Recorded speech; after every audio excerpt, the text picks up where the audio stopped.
село, друзья, село, все село. Сегодня эфир у нас про съемку арт-фотографий с дрона. Так что, друзья, если хотите посмотреть и узнать, как это делается, добро пожаловать на эфир с Вавионычем. Вавионыч сегодня не будет летать на дроне. Сегодня у него сегодня другие задачи абсолютно. Но, тем не менее, он это сделает.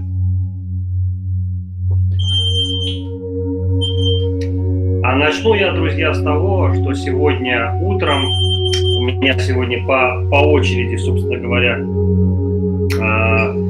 очередь настала Explore фликера. Да, кстати, напишите, как меня слышно. Сейчас проверим, на всякий случай. А то, может, ничего не работает. Да, вроде все работает.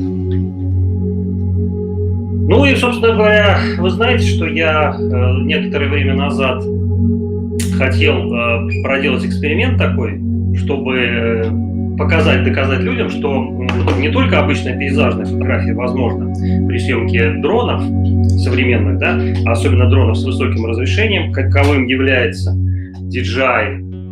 Не то показываю, да? Показываю не то.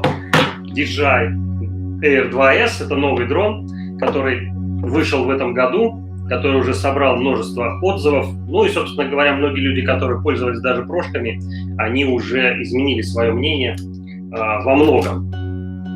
Так вот, у меня была мысль при покупке этого аппарата, конечно же, в первую очередь доказать и показать, что возможно снимать им арт-пейзажный, в первую очередь, которым я занимаюсь на своем канале. Поэтому пейзажная арт-фотография – это приоритет при выборе вот такой техники, которую я в данный момент использую. Значит, и что же у нас получилось в результате, друзья? А в результате мои домыслы по поводу того, что, может быть, возможно делать арт пейзажный, в том числе и с помощью дронов, хотя обычный пейзаж, понятно, что все это делается. Сниму, кстати, на балдажник, сейчас у нас здесь тихо, поэтому я надеюсь, будет слышно все так же.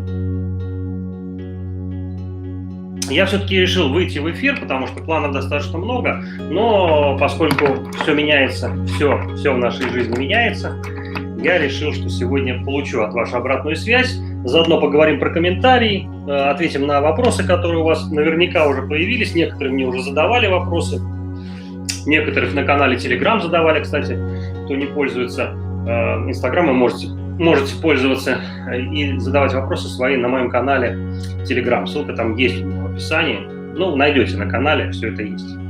Так вот, друзья, интерес в том, что действительно это произошло. И сегодня утром моя работа, которую я делал в предыдущем видео, о котором мы, кстати, чуть позже поговорим, почему мне пришлось его перезалить, по каким причинам это произошло, потому что это отдельный разговор.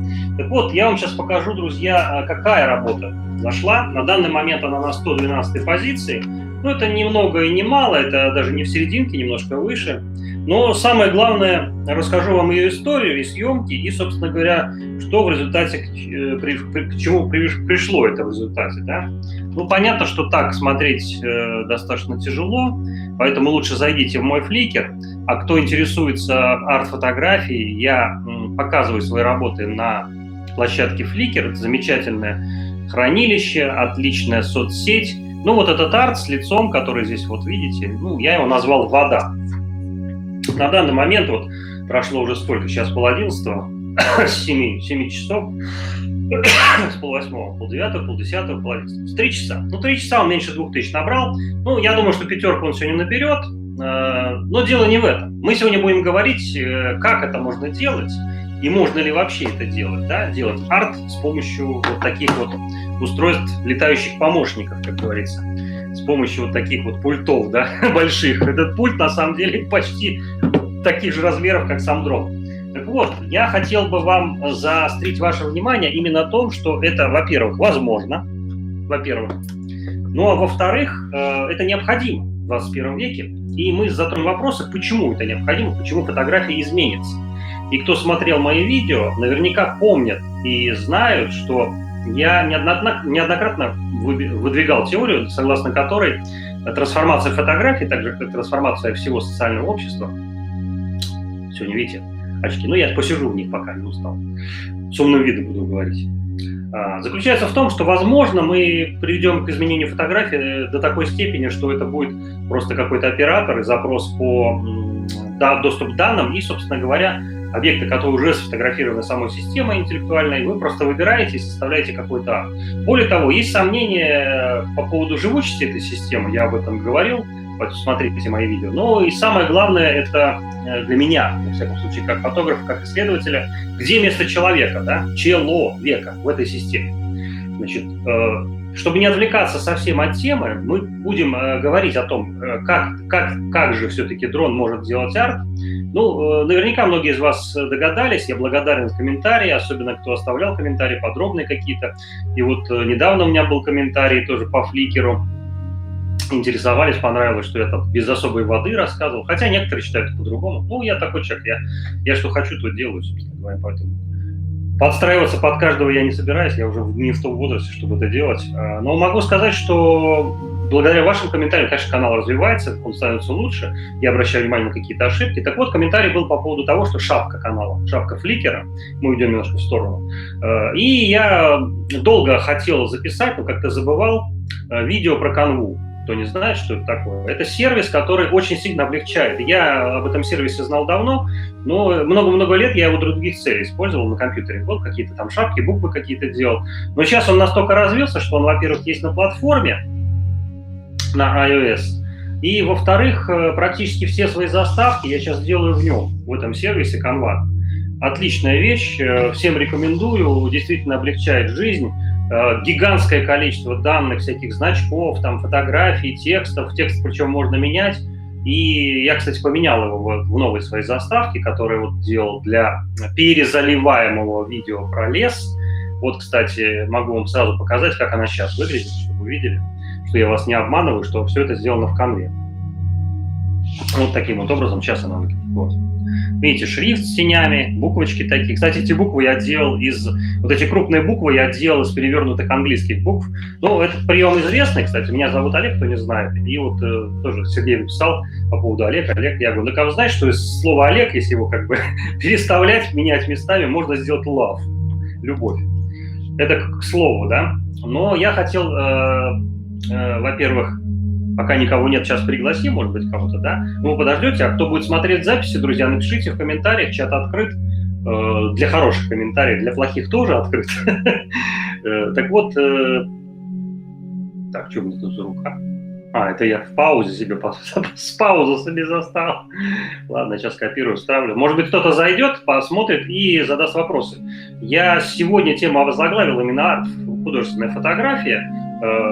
И, во-первых, сама фотография, само искусство фотографии. Во-вторых, это, конечно же, как с помощью дрона это делать.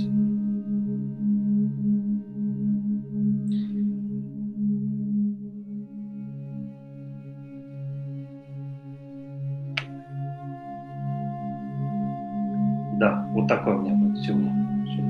Сегодня буковочки даже не хотят набираться. Ну, что бывает.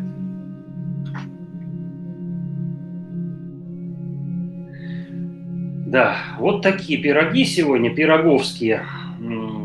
История этой фотографии следующая. Я решил все-таки без Павла Марта сходить. У меня тогда внезапно мысль посетила. Когда прошел у нас сильный дождь, а у нас было очень много засухи, у нас впервые за всю историю, сколько я наблюдаю, такое лето, когда подряд вот эти все месяцы летние, все было засуха, кондиционер у меня не включался вообще. Так вот, и потом резко пошел дождь очень сильный. Я понял, что, зная как бы по фотографии, что кто занимается пейзажной фотографией, когда сильный дождь, листва вся очищается, соответственно, лес внизу весь чистый, сверху вода, и, соответственно, скорее всего, в лесу уже никого не будет, потому что все люди после дождя, но и в дождь никто не пойдет. Только фотографы сумасшедшие. И в этом плане, кстати, я согласен с одним интересным фотографом, профессионалом, который тоже в моем институте учился. Он говорил, что самое главное предмет фотографа – это плащ и резиновые сапоги. И я с ним полностью согласен. Но я плащ, сапоги не брал, я, наоборот, взял кроссовки, кстати, которые у меня потом развалились, мне пришлось их выкинуть. Это к вопросу об обуви и подготовке. Но в результате я записал этот видео, так называемое... Ух ты! Видите? Видите? Он говорит нам, друзья, друзья, пользуйтесь мной. Пользуйтесь. Они все умные устройства, видите? Ну, может быть, микрофоны там какие-то встроенные. Все, выключился. Теперь не пищит. Не пищит. Фавионыч, давай научи, чтобы не пищало все. Так вот, о чем мы говорили? О походе, да? Так вот поход я записал, достаточно много энергии потратил. Записал из моей маленькой камеры видео. Брал с собой Minolta, компактный фотоаппарат, ну, соответственно, f-stop, который вылазит все и помещается. Все очень удобно. О, кстати, на нем стоит сейчас основной инструмент, который я пользуюсь, Sigma Favion, Sigma DP3. Так вот, когда я записал, наложил музыку, все собрал, все подготовил, проработал и назвал это «Голый режиссер». Ну, в результате не зашло это все по голому, точнее, оно зашло наоборот, люди стали смотреть, но потом мне выскочило предупреждение об авторских правах, и, оказывается, один из бесплатных треков, который был там самбо, где я там греб штативом по воде, да, тестировал карбоновый штатив. Ну и вот этот именно кусочек двухминутный, на него пришла жалоба без каких-то проблем, то есть не желтый страйк, ничего там, все зелененькое. Но я решил как бы довериться редактору, я это не раз сделал, как бы, и, собственно, редактор, как бы, YouTube сам это защищает и заменяет как бы свой ряд видео, да. В результате я вам сейчас покажу это видео, чтобы вы увидели, что я вас не обманываю. Так, вот мое видео. Оно точно так же выглядит, но обложка у него другая. Что, у меня закрыто здесь? А, я его по доступу поставил, да? Ну, хорошо, сейчас откроем чисто творческую студию. Кстати, творческая студия очень сильно изменилась в лучшую сторону. Действительно, очень здорово стало, удобно статистику глубокую открывать. Вот это как выглядело в предыдущей редакции. Вот так вот я сделал. Беленький цвет, рука здесь, видите, внизу. Человека с фотоаппаратом нет, лес шашлыков. Не шашлыков нет, а штативов нет. Так вот, в этом видео, вот если его посмотреть, я сейчас запущу его, ничего страшного. Я там рассказываю, все показываю, тестирую, собираю штативы, вы все видите. Все это на фоне природы замечательной. До момента, когда уже съемки идут с дрона. Кстати, вот эти съемки. И вот это место, которое попало в Explore, собственно говоря. Сейчас вот можно немножко отмотать назад, и я думаю, что вы увидите, как это, собственно говоря, и было. Сейчас я вам разверну. Ну, я вам рекомендую, конечно, посмотреть, потому что действительно это стоит того, чтобы посмотреть видео. Я старался, в него вложил всю душу, собственно говоря. Ну и в результате все-таки очень много сложностей было с монтажом, очень много сложностей с синхронизацией. Вот это, видите, вот с этой точки я снимал. И вот там в воде на самом деле видно лицо. Небольшая высота, там, по-моему, 50 метров, даже меньше. А съемка была еще с меньшей высоты. В результате получился кадр, все вышло, все хорошо, до вот этого момента, когда я начал уже тестировать штативы в самой воде, в Лахтинском заливе, вот здесь вот, да, так вот это будет. Вот они стоят оба, карбоновые, алюминиевые, сигмочка на ней висит, да, DP3 Favion. Я рассказываю, начинаю подводить какие-то краткие итоги, показываю вторую локацию, делаю акценты на именно там том, что это легкий карбоновый штатив. Показываю вот эту штуку, которая сзади меня висит сейчас. Вон она, видите, карбон. Ну и что дальше? Что дальше происходит? Да, кстати, стоп. Дальше вот этот кадр, да, переход, собственно говоря, той фотографии, которая была сделана. Ну и после этого начинается самое интересное. Вот громкость. Она полная.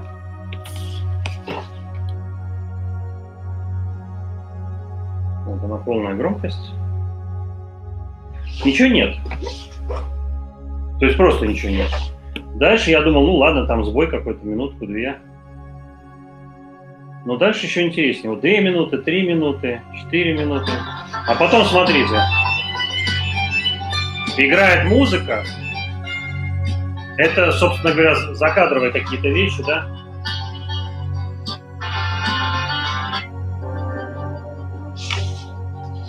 Дальше, собственно говоря, следующая музыка. Ну, кадр тот же самый. Смотрите. Я уже комментирую все это. То есть идет дорожка звуковая, исправленная, да, компания YouTube, самой системой. Но кадр до самого конца видео, то есть, собственно говоря, видео из 26 секунд оказалось рабочим 9 минут.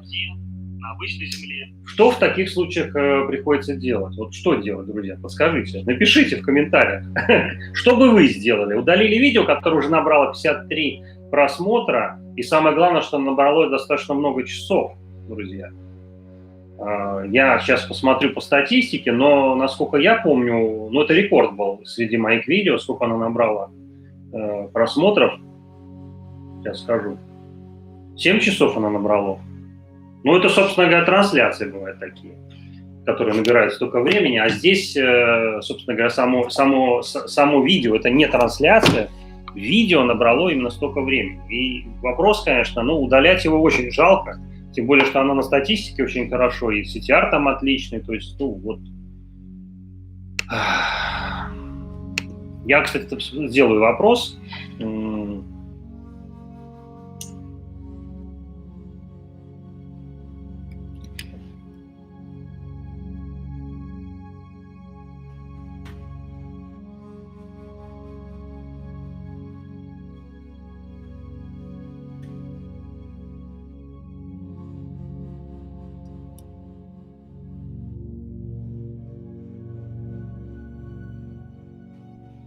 Ну, даже невозможно ли снимать, а можно ли использовать квадрокоптер?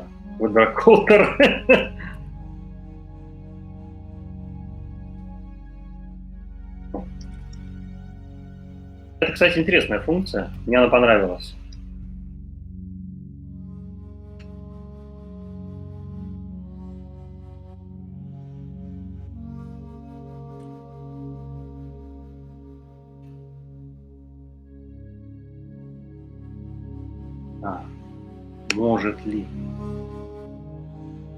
Может ли делать арт квадрокоптер? Такой сегодня будет вопрос для вас, друзья. Я призываю вас поучаствовать, потому что мне было бы очень интересно.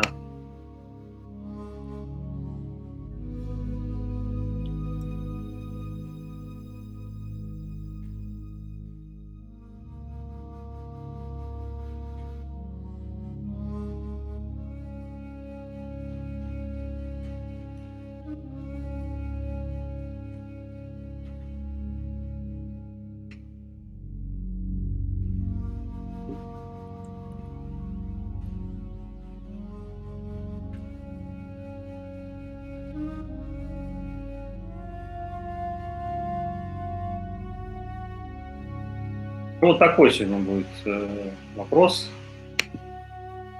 Я, конечно, хотел бы, чтобы вы на него ответили что-нибудь, кто зайдет, посмотрит, кто дошел до этой стадии, до этого времени, да? Поэтому посмотрите, друзья.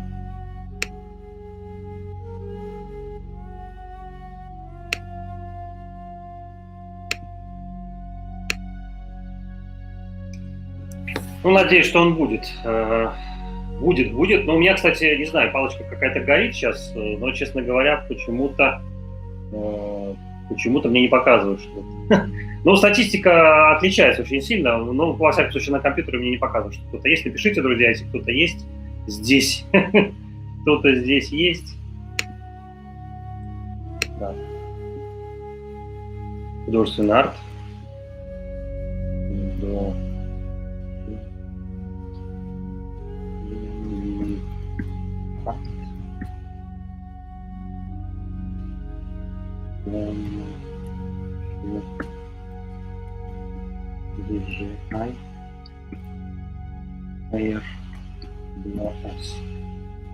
Вот так вот я заглавлю вашу тему. Так, а что, вопроса нет, что ли, уже? Я что, удалил его?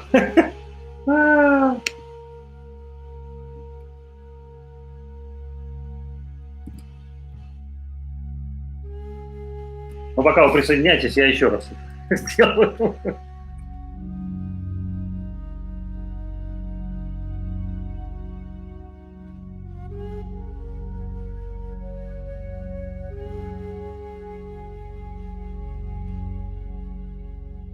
Может ли квадрокоптер делать художественный арт? Вот.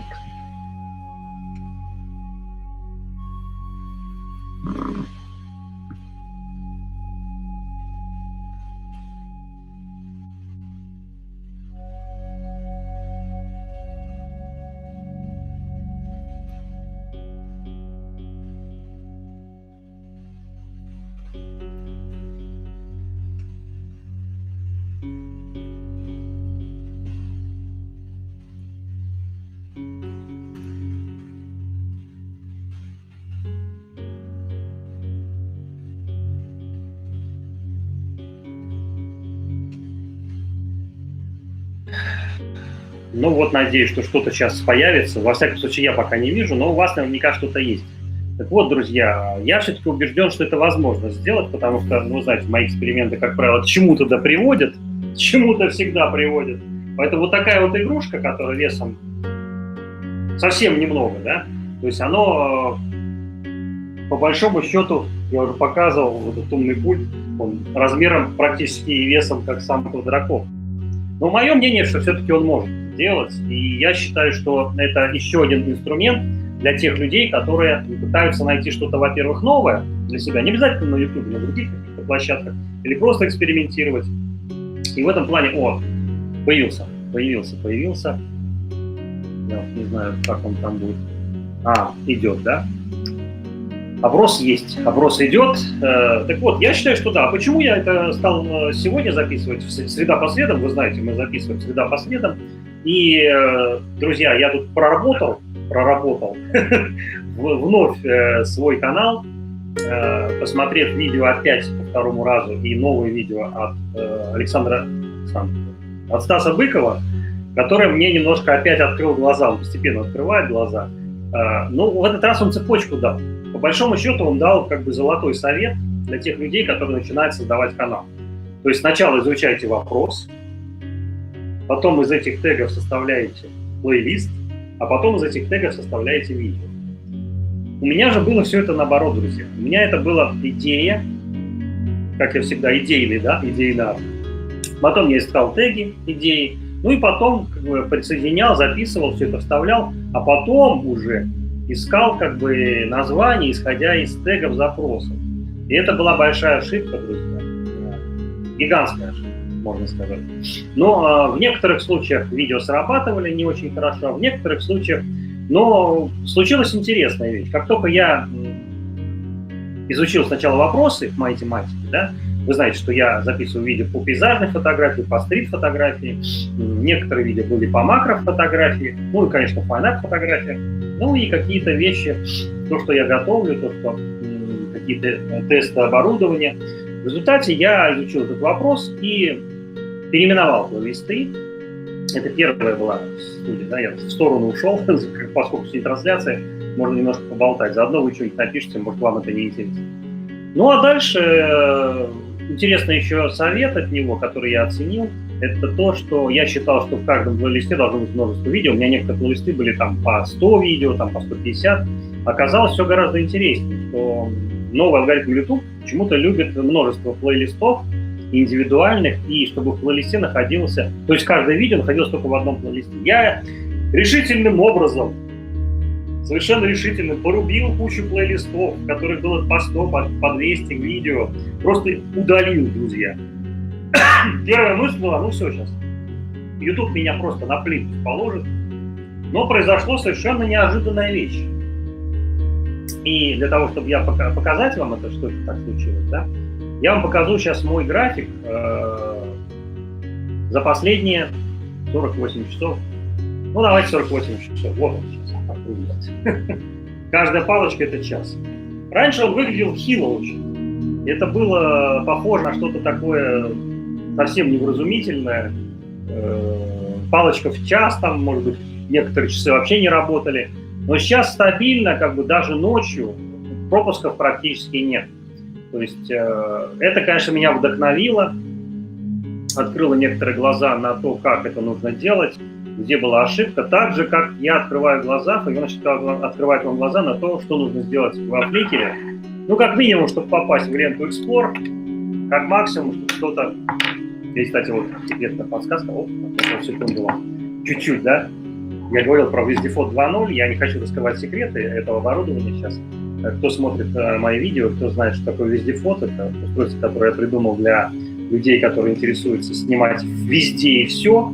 Вот это устройство позволяет это делать. Ну вот версия 2.0 сейчас передо мной стоит, сейчас она тестируется вот в этом эфире, но на самом деле она предназначена, конечно, для съемок, то, чем я занимался WSDFOT всегда. Но пока удобного момента я не хочу, точнее не готов я сейчас это делать. Это будет отдельным выпуском. Я надеюсь, что в ближайшее время вы увидите это, друзья. И для того, чтобы это произошло, вам нужно подписаться. Всего лишь на все. Я не буду сейчас вставлять, точнее, у меня не получается вставить сейчас подсказки какие-то, но вот в этой части подпишитесь и узнаете, как своими руками это сделать устройство, или купить готовое, собрать, да, из компонентов. Ну и, собственно говоря, напишите, если вам такое устройство интересно, которое помещается, кстати, в собранном виде оно вот такого размера. То есть это меньше, чем любой штатив из известных, который существует в природе. Плюс безальтернативное качество, никаких вибраций, можно делать все, как говорится. Так вот, все-таки фликер, которым мы занимаемся, которым Фавионович пишет сейчас, что-то сегодня у нас как-то совсем есть. Ну, во всяком случае, не прерывается ничего, это уже радует, потому что в некоторых случаях я, конечно, удивлялся, что происходило что-то невероятное совершенно. Сейчас хотя бы это все стало работать. Некоторое время, вчера, кстати, по-моему, глюки были такие глобальные с Ютубом, я, честно говоря, статистика заглючила, и ничего не показывала. Ну, понятно, что сейчас переключается, множество всяких режимов. И, может быть, кому-то будет интересно. Поэтому кто-то, может быть, напишет. Да. Ну и анонсируем, конечно, анонсируем. Анонсируем слово такое неприличное, да? Анонсируем. Анонсы делаем. Кому рассказал. Так вот, по поводу фликера. Благодарен вам, еще раз повторяю, за комментарий, и особенно за тех людей, которые сделали это, несмотря на происки некоторых. Ну, все же люди разные, я всегда говорю, что у всех разное восприятие, поэтому получается, что мы, собственно говоря, живем в разных мирах, как я и говорил. Так вот, комментарий был по видео 9 ошибок, вот это видео, посмотрите его, оно достаточно такое. Ну, спонтанное, с одной стороны, нет, оно осознанное, конечно, по сценарию все сделано, но самое главное, что там есть комментарий. Ну, вот написала Olympia Lighting, канал, кстати, интересный, очень, там всего 3 видео, они занимаются производством интересных профессиональных ламп LED. Я посмотрел эти видео, такие коротенькие видео о том, как вот, причем много лет назад описаны, оказывается, есть такие поворачивающиеся лампы, которые позволяют, вот у меня лампа, кстати, сгорела в кухне, LED. Здесь можно повернуть ее, и она как бы другой блок будет включаться. И вот этот канал написал как раз: спасибо большое за подачу информации, без воды по факту, хотелось бы уточнить, какой размер шапки. Ну, я написал, что я подбирал методом тыка, и сейчас это проще сделать в программе Canva. Можно выбрать из списка, и ссылка дана. Ну, и Олимпия написала, что спасибо за оперативный ответ, не знал, как им ресурсы, благодарю. Ну, я написал размер 2,48, 2048 на 342. Ну, и указал ссылку на программу, которая есть для App Store. Она же есть, кстати, для Android, кто занимается каким-то творчеством и пытается это выложить и не получается в интернете, как-то сделать красиво. Canva — это действительно золотой грааль для вас, потому что, друзья, там можно собирать вот прямо сейчас. Я закончу эфир, когда я соберу в Canva за несколько минут эту заставку, сделаю из фотографий коллаж, грубо говоря. При этом он будет яркий, больших размеров и красивый, самое главное, и востребованный. Потому что эта программа все-таки наделена тоже неким интеллектом, который позволяет все-таки оценить, что действительно работает, что нет. Он прилег сегодня, он уже полетал сегодня, устал, да, он сегодня... Что, жарко стало, да? Какой-то ремень у тебя сполз. Весь какой-то он уставший сегодня, да. Да, так вот, друзья, видите, времена, когда снимали штативами, когда использовался вот этот аппарат Sigma, о котором у меня записано множество видео, Sigma Favion, да, или Favion X3, так называемый, с роденстоком, сейчас он у меня, который можно даже рубашкой протирать, и, видите, все идеально просто, абсолютно идеально. Так вот, я говорил при начале своих съемках на квадрокоптера о том, что времена, когда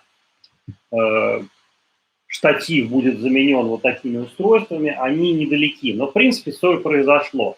Фотография, которую я выполнен, о которой сегодня идет речь, она выполнена в очень высоком разрешении, это 20 мегапикселей, сама матрица этого устройства.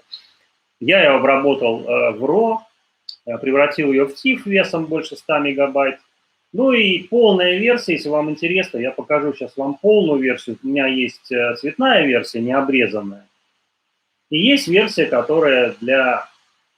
Они все, кстати, эти фотографии, обе находятся в моем фликере листовой фотографии. Чего уж там... Да, сейчас много комментариев сыпется, потому что она в Explorer. Сейчас можете зайти, посмотреть, поддержать. Интересно будет, может быть, для многих, кто только начинает фликер. Ну, вот эта работа, я на нее рассчитывал, конечно. Она в цвете, яркая, такая красивая. Но это как бы стандартная. Она тоже с большим разрешением. Видите, как тормозит. Жестко тормозит. Вот фотография, не обрезанный вид в цвете, да. Ну, здесь коррекция, конечно, цветокоррекция произведена. Видите, это тоже лицо здесь видно из воды такое с носом. Но я, поскольку арт все-таки для меня это в первую очередь монотонно черно-белое или какие-то низкие цвета, кстати, как вот в этой фотографии, я решил при приближении срока уже сделать все-таки черно-белую версию. Хотя подсознательно, конечно, я понимал, что шансы у нее попасть в Explorer невелики, потому что, во-первых, это обрезанная версия, во-вторых, в ней сделано очень большое описание, друзья, и я на своих плейлистах о фликере рассказываю, что делал эксперименты, и можно без тегов. Сейчас уже теги расставлены, но вот смотрите, на начало захода видео, фото в Explorer, в Explorer, говорю, во Flickr, сделано было вот такое. Ни вот этих групп, ничего не было, ни тегов. Было вот большое описание сделано, которое я сделал на английском языке. Оно у меня переведено давно, я его использую. Это про лафту, история лафты, то место, где это сделано. Так вот, что я еще хотел сказать? Я, конечно, хотел бы упомянуть ту фотографию, которую если вы увидели, как я плавал там в лахте со штативом. Вот это сделано из воды на карбоновом штативе. Вот он. Я заползал туда. Так, не обманываю вас. Нет, это я, когда залез первый раз, в кадр не попало, с айфона снимал. И вот эти две работы я, кстати, выложил тоже недавно, в надежде на то, что с айфона тоже будет интересно. Но недавно ходил в Апраксин двор, и, вы знаете, там просто спонтанно можно снять какой-то очень интересный стрит. И мне удалось такое сделать. У меня была камера с собой в рюкзаке, но достать ее быстро не получилось, потому что там народу много. Место, само собой, там постоянно народ ходит, и тем более это было выходной, по-моему, воскресенье. Но я увидел, остановился и понял, что если сейчас полезу в рюкзак, то побегут продавцы, и будет кадр абсолютно испорчен. И я мгновенно пришел к мысли, что надо тут же включить телефон, развернуть его в горизонтальное положение, чтобы максимально захватить, пусть будет искажение, но максимально снять именно в широте. Потом я это все обрезал, превратил в вот такой монотон, но здесь есть на самом деле цвет, здесь много цветов.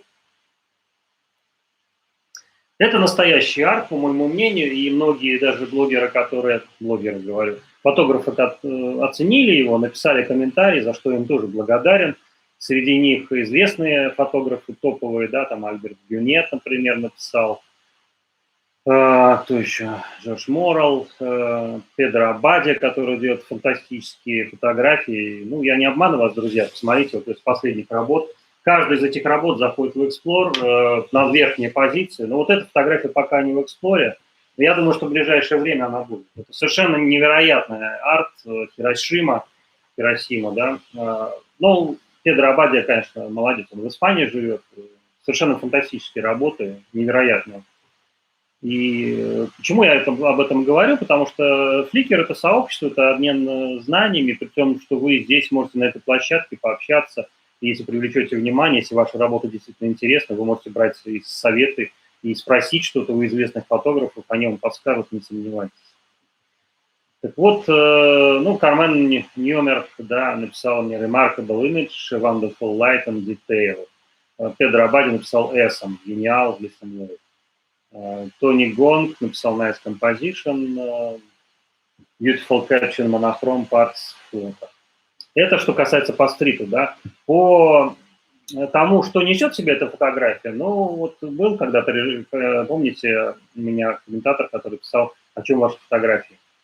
Этого человека знаю, но когда вы начинаете знакомиться с новой темой, да, вы можете задавать такие вопросы. Но потом, когда вы увлекаетесь, узнаете что-то и интересуетесь, эти вопросы вам кажутся смешными сначала, потом некорректными, потом вам стыдно за эти вопросы, так же, как некоторые считают, как Сергей, что стыдно за работы, которого низкого качества, там, 10 лет назад. Мне не стыдно, потому что это опыт развития, это, собственно говоря, ваш путь, а вся жизнь состоит из пути. Путь – это путь. Также вот эти штаны небывалой ширины, да, у жены, да, которые вышли из одной двери, а другой двери нет, их тут 19 штук, люк рядом. Ну, можно, конечно, описывать это, пытаться рассказывать, что, в принципе, и делают псевдоэксперты фотографий. Мы их постоянно видим, да. Когда становятся экспертами фотографии? В основном, когда они перестают уже иметь здоровье, путешествовать и снимать что-то новое. Я надеюсь, что этот срок у меня отсрочится максимально долго, и у тех людей, которые тоже максимально отсрочить этот срок, когда вы не можете уже передвигаться, сидите и записываете блог, а не влог. А влог – это когда вы передвигаетесь, и вживую вся эта жизнь передается через сеть, через YouTube. Вот, о чем же фотографии? Да, много интерпретаций, но тем не менее здесь видно части человеческого тела, да? Нет, это не части человеческого, это одежда, это брюки, это выставка брюк разных цветов, но они все одинаковые, ноги все одинаковые, куда-то они все идут, передние, задние привязаны, самый крайний, ну, я описываю, да, вот как Чукча, да, что вижу, то читаю. Первые там идут, уже подошла очередь, потом все остальные теснятся, а задние только начинают выходить из этой двери, да, внизу там поддоны какие-то, люк какой-то черный.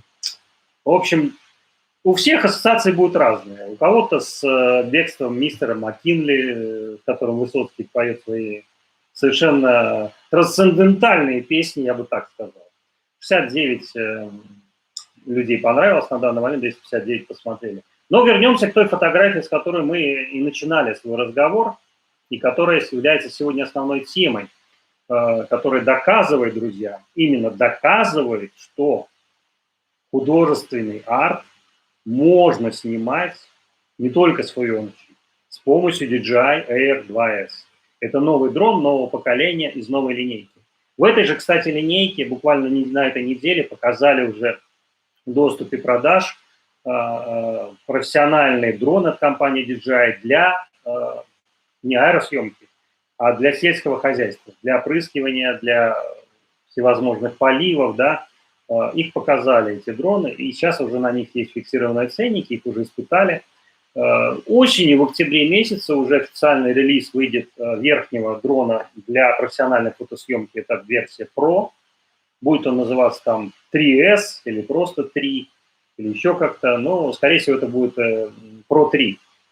Вряд ли он получит герметичные какие-то узлы, но точно будет уже анонсировано, что он будет 8К писать. То, в принципе, о чем я и говорил, что DJI сделала версию 5.6 вот в этом дроне, не просто так.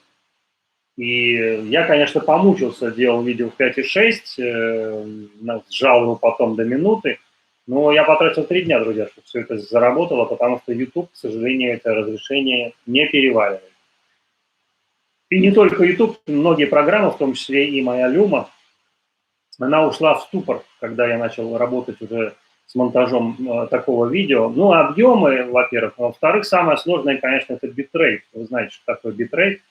Битрейт – это количество битов в секунду, которые проходят через кадры, когда вы смотрите видео. 150 мегабит, друзья. Я уже неоднократно говорил, что где-то лет, наверное, 6 назад, да, 5 назад, когда появился 4К, и вышли уже панели профессиональной плазмы Panasonic, мне тогда пришлось пригласить друга с Z-серии Mac, который сейчас, по-моему, 500 000 стоит, даже больше, самый мощный, который бы потянул такое разрешение 150 мегабит. Тогда одновременно вышли кабели, которые HDMI 2.0 с активным экранированием, да, с активным питанием, чтобы это поддержать. Но у нас удалось запустить ненадолго, честно говоря, потому что мощности и поток действительно безумные. Тем более, если делать какой-то коммутатор. Сейчас это нормально, сейчас телевизоры, вот меня там, недавно тоже собирал, 8К, в лед все, да. Главное, контент откуда. Но то, что он будет, да, конечно, 5G, 6G, эти системы, они поддерживают эти разрешения. Более того, если вы снимаете, например, 8К или 5,6К, какое преимущество для арт-художественных фотографий? А преимущество в том, что вы можете из этих видео взять кадр. Вот этот кадр сделан был фотографическим методом при переключении, да, режима, а в дроне есть переключатели режимов. Вот здесь вот кнопочка. Переключаете и снимаете фото. Переключаете, снимаете видео. На самом деле ничего сложного нет. Управлять этим устройством просто. Это, конечно, не игрушка, потому что любой пилот, будь то беспилотного транспортного устройства, БПЛА, так называемый, или какие-то, в котором сидишь в самолете, да, это все равно пилот. Поэтому это ответственность, во-первых. Во-вторых, это обучение. Ну, нужно знать множество всяких терминов, нужно знать, что можно, что нельзя. Об этом смотрите видео, блогеры, которые занимаются обучением, разрешением и все остальное. Это все. Я про это рассказывать не буду, это немножко другая тематика. Но, тем не менее, это ответственная задача. Но давайте перейдем подробно к тому, как снимать художественный арт на квадрокоптер. И здесь я уже не раз говорил вам, друзья, что расширение видения ракурсов, никогда вы ходите со штативом, вы можете максимум 2-1,5 метра от земли менять ракурсы в определенных плоскостях, по плоскости вы как червь двигаете и снимаете только вот с этой плоскости. У вас появляется новое измерение, друзья. У вас появляется измерение в высоту на неограниченное количество практически метров. Да? Ну, можно сказать так. Единицы и десятки метров. Поэтому что это дает? Это дает еще умножение на одну плоскость количество ракурсов. Если здесь вы можете снимать там на плоскости и немножко подняться, то там это расширяется до неимоверных размеров. И приводит это к тому, что у вас появляется, с одной стороны, огромные возможности, с другой стороны, вы не знаете, как это делать. Вы не знаете, какие ракурсы будут заходить, какие нет. Тем более для меня было интересно, что вот этот объектив, который здесь стоит, это широкоугольный объектив, не просто 28 мм, а 22 мм эквивалент. Поэтому, несмотря на то, что у него хорошая геометрия, что, кстати, в пейзажной фотографии не так сильно важно, но тем не менее это есть. И иногда, когда привыкнув снимать с 85 мм, 75 мм эквивалента, перейти на 22, который там вмещает в 3 раза больше, в 4, достаточно сложно, потому что вы-то видите этим глазом, да, который снимает такой камерой, а потом переходите на это. Ну, те фотографы, которые снимают разными углами, это для них не проблема. Но проблема есть в другом. Проблема в том, что эта камера, ей уже сколько? 7 лет, 8 лет выхода, да? А это вышло в этом году. И матрица действительно за 8 лет произошла революция абсолютно точно, вы согласитесь. Эти матрицы снимают при очень низкой освещенности, позволяет снимать при низкой освещенности. Во-вторых, чат выключил. Это у меня не работает. Да, нет, сегодня просто среда. Я всем пообещал, там, что в среду не будет эфира. Нет, звук есть, слава богу. Поэтому, ну, кто будет смотреть записи, да, кто не устал смотреть до этого времени, посмотрите и напишите, что вы думаете от того, вашего мнения. Или это просто игрушка. Я все-таки, когда пообщался с человеком, который мне дал эту идею, использовать дрон в качестве съемки как минимум пейзажной фотографии, конечно, у меня сразу в голове родилась мысль, поскольку основное направление, которое я изучаю последние годы и работаю, и стараюсь как бы что-то сделать, придумать, это, конечно, пейзажный арт, в первую очередь, и стрит-арт. Но в стрит-арте с дроном, конечно, можно, но пока еще неизвестно как, да. Но мы этот вопрос тоже изучим, я думаю, что это тоже возможно. У меня было несколько лет назад грандиозная идея использовать камеры большого формата с помощью вот таких вот аппаратов, которые пишут видео, делать вот такой арт, мультипликационный, так называемый видео, где люди становятся как игрушки, да. Это возможно с помощью или tilt, shift насадки, или с помощью таких камер, где есть уклоны, горизонтально, вертикально, делать вот такие миниатюрные, как кукольное видео из любого места, да. Но с появлением дронов это стало гораздо интереснее, друзья, потому что я думаю, что это будет применяться, и в ближайшее время мы увидим такое устройство, которое позволит или программным методом, или каким-то другим shift эту коррекцию сделать и посмотреть, что из этого получится. Это будет следующий наш эксперимент, как говорится, попробовать сделать стрит-арт какой-то. А вообще, конечно, начинать всегда сложно, и когда что-то вам понравилось, чем вы хотите заниматься, вы пытаетесь посмотреть, кто еще этим занимался, что у них получилось, насколько это интересно, ну и вообще, что из этого выйдет. Ну, давайте сегодня сделаем отсчет такой, да, то есть сегодняшнего дня, с 11 августа, вот вам покажу, с 11 часов, сейчас будет 11 минут, да, скажут, мы с вами откроем такое небольшое направление и, может быть, даже создадим отдельный плейлист художественный арт с помощью дронов, да, или квадрокоптеров, как назовите. Я предлагаю сделать конкурс, и, может быть, кто-то напишет в комментариях, как назвать этот плейлист. Ну, ключевые слова я подберу, но главное, что как вот одним словом, да, ну, есть Фавионыч, есть вездеход, везделет. Павел Марк давно уже предложил, я его когда спрашивал, когда мы первый только взлет наш делали, впервые вместе с ним, кстати, взлетали, и он такой, везделет. Ну, везделет нормально, да, мы знаем, нормально, наверное, да. Ну, надо что-то такое более редкое и, собственно говоря, которое не повторялось на Ютубе.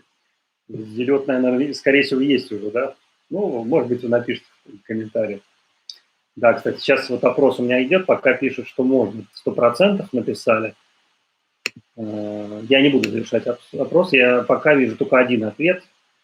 Все-таки хотелось получить варианты, может быть, кто-то напишет, что действительно сомневается в этом или считает, что это для распыления химтрейлов эти штуки, шутка, для распыления удобрений.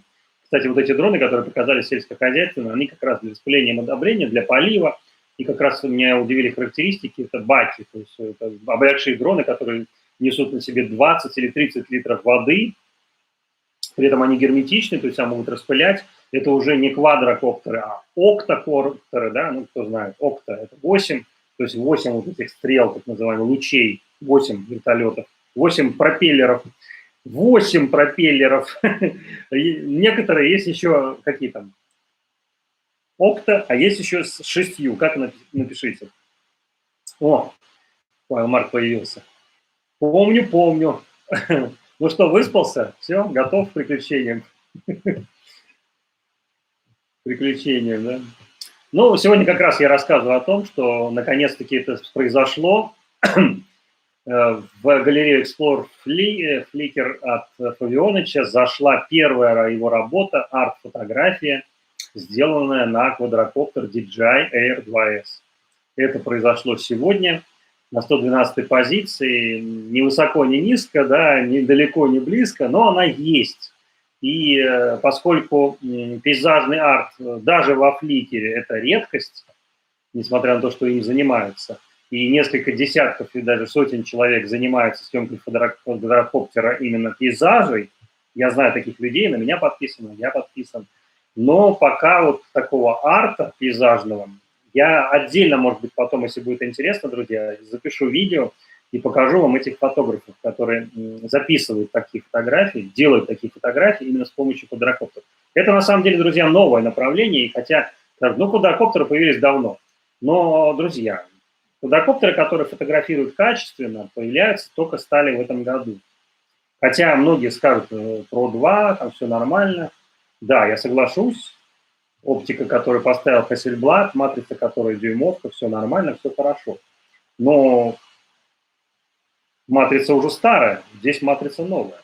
И мы с вами, друзья, в ближайшее время увидим, на что способен этот квадрокоптер при съемке в вечернее время. И сможем сравнить. Я как раз сделал вывод в пользу этой модели, а не прошки, потому что я увидел фотографии, как это снимается ночью, в полной темноте, и видео.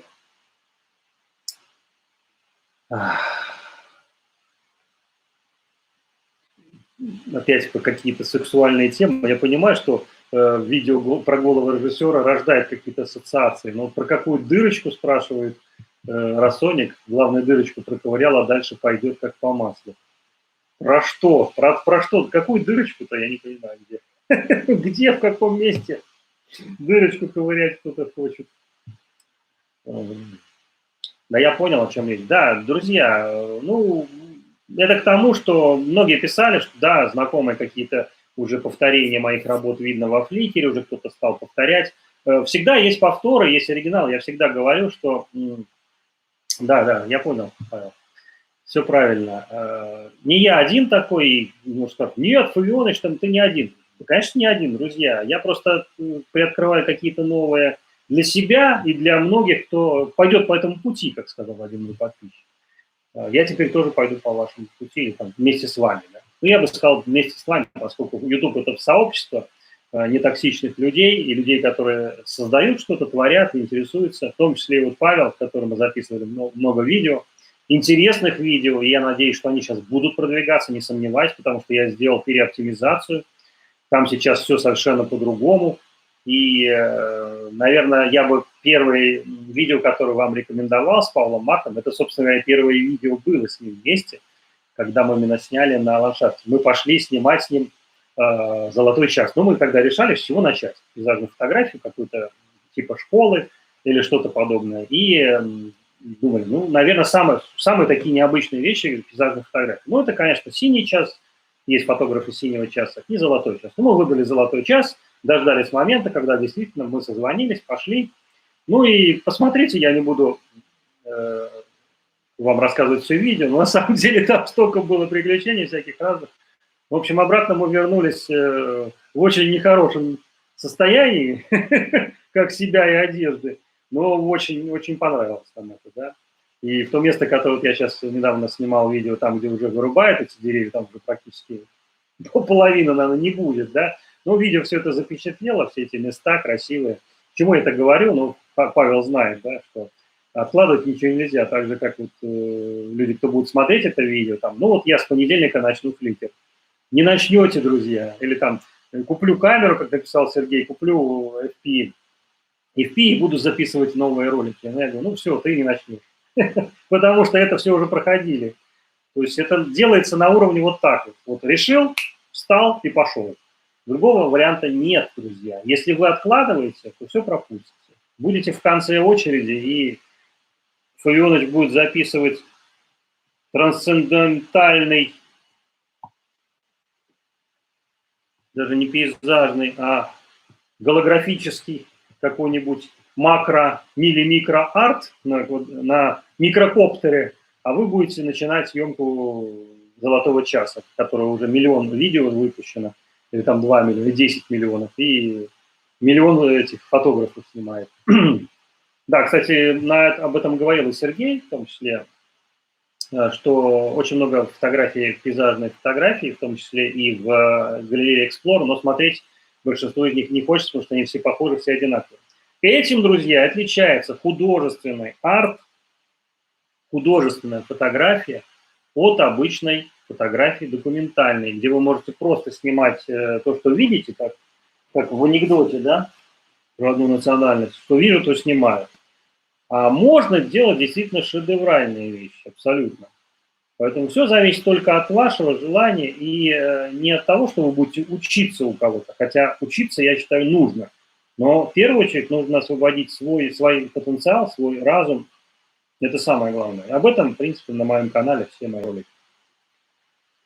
А я сейчас вам покажу фотографии, которые на данный момент, на момент, когда в галерее Flickr Explore у Фавионыча появился первый первая работа с дрона пейзажного. Вот это первая работа, которую сегодня утром увидел, когда переключился Explorer. Вот это на первом месте фотография. Поначалу издалека, когда я смотрел, ну, птица и птица там похожа на павлина, что нет, не на павлин, конечно, напишите, что вы думаете. А потом, когда я внимательно посмотрел, почему ее взяли в Explorer, ну, на самом деле это стоило Explorer. Я уж сомневаюсь насчет первой позиции, но потом я, когда начал листать дальше, я, конечно, удивился. У меня даже было видео, помните, где на заставке там зайчик такой у меня с табличкой «Долой птиц из Explorer», да, потому что огромное количество птичников. Сейчас я уже более терпимо к этому отношусь, но количество людей, которые грамотно снимают птиц, очень мало, потому что если даже открыть мою ленту, да, то есть люди там, утка плывет, они подошли, сняли там. Ну, мы так снимали тоже, я так снимал. Если вы смотрели следующее видео, где мы с Павлом были, это блогеры и улитковый лес. В улитковом лесу, да, мы так его назвали, посчитали, что это зайдет. Ну, сейчас подкорректирую название, я думаю, что вы посмотрите наверняка. Блогеры и улитковый лес. Посмотрите, с Павлом Мартом, там действительно у нас весь процесс уже съемки.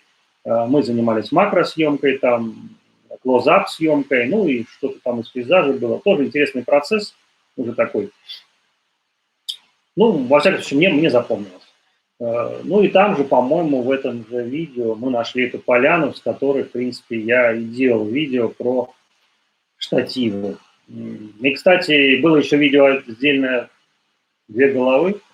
О, у меня этот проснулся сосед, который, как там, главную дырочку проковырял, да.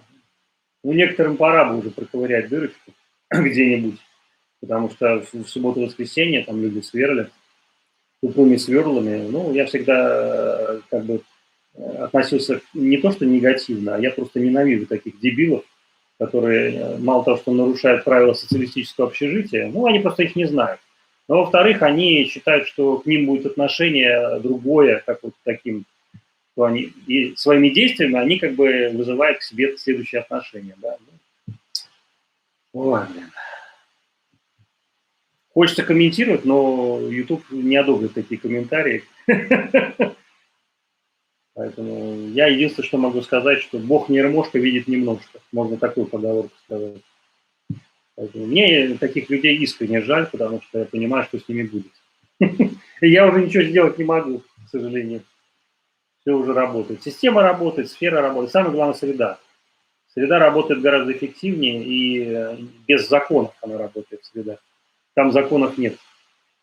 Там только есть какие-то принципы. Принципы есть. Принципы Гейзенберга, принципы неопределенности, другими словами, да. Вот эти принципы, они позволяют работать в среде, сфере. И, кстати, художественная арт-фотография – это как раз где есть много талантливых художников, фотохудожников, есть галеристов, есть людей, профессионально занимающихся, под заказ что-то писали, как Айвазовский, да, который писал под заказ множество работ. Что-то заскучали с ним. Давайте уйдем в сторону, как-нибудь веселое что-нибудь поговорим. Что сегодня на завтрак ели? Равно перейдем блок о вкусной еде. Что сегодня ели на завтрак? Я сегодня съел яйцо, не вегетарианский продукт. Съел бургер самодельный, который я делаю тоже сам.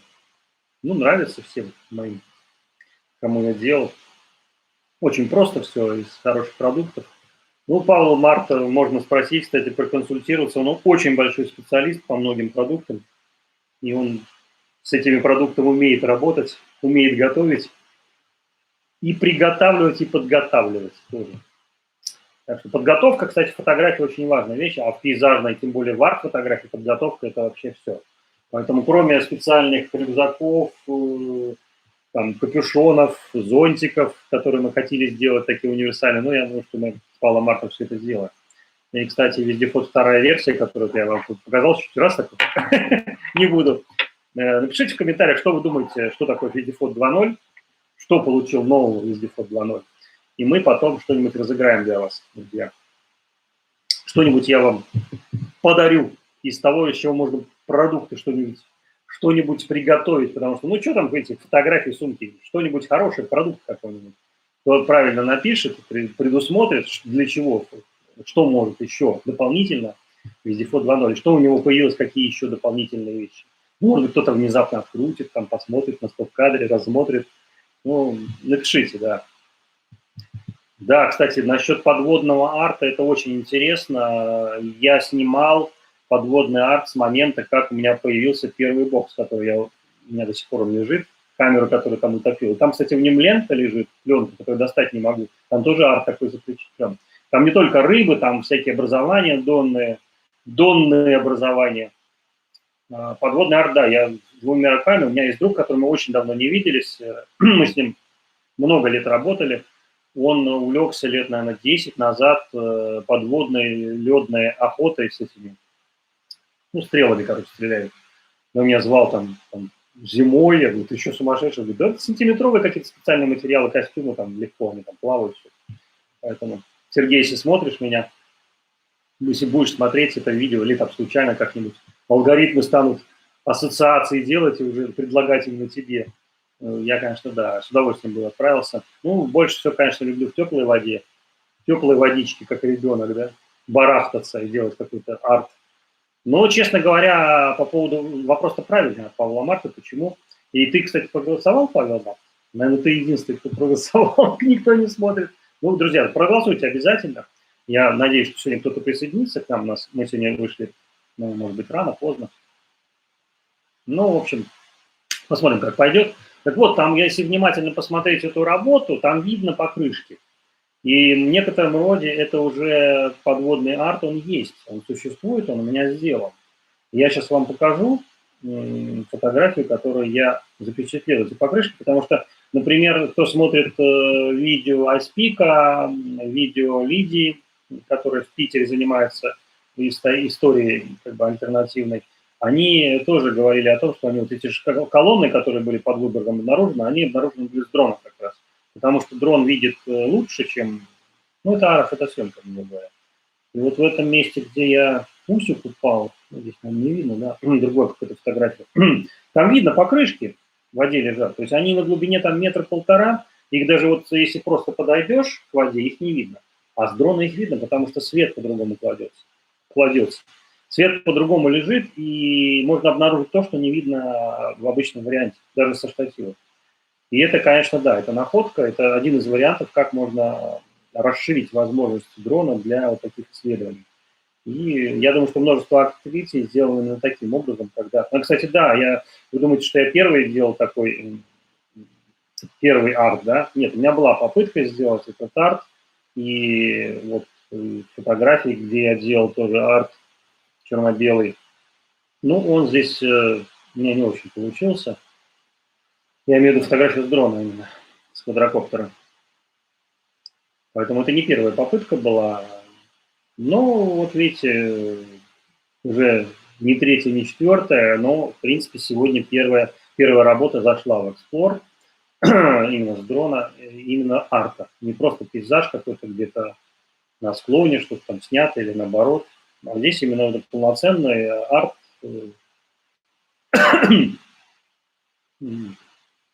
Ну вот, кстати, напишите, что это, арт или не арт.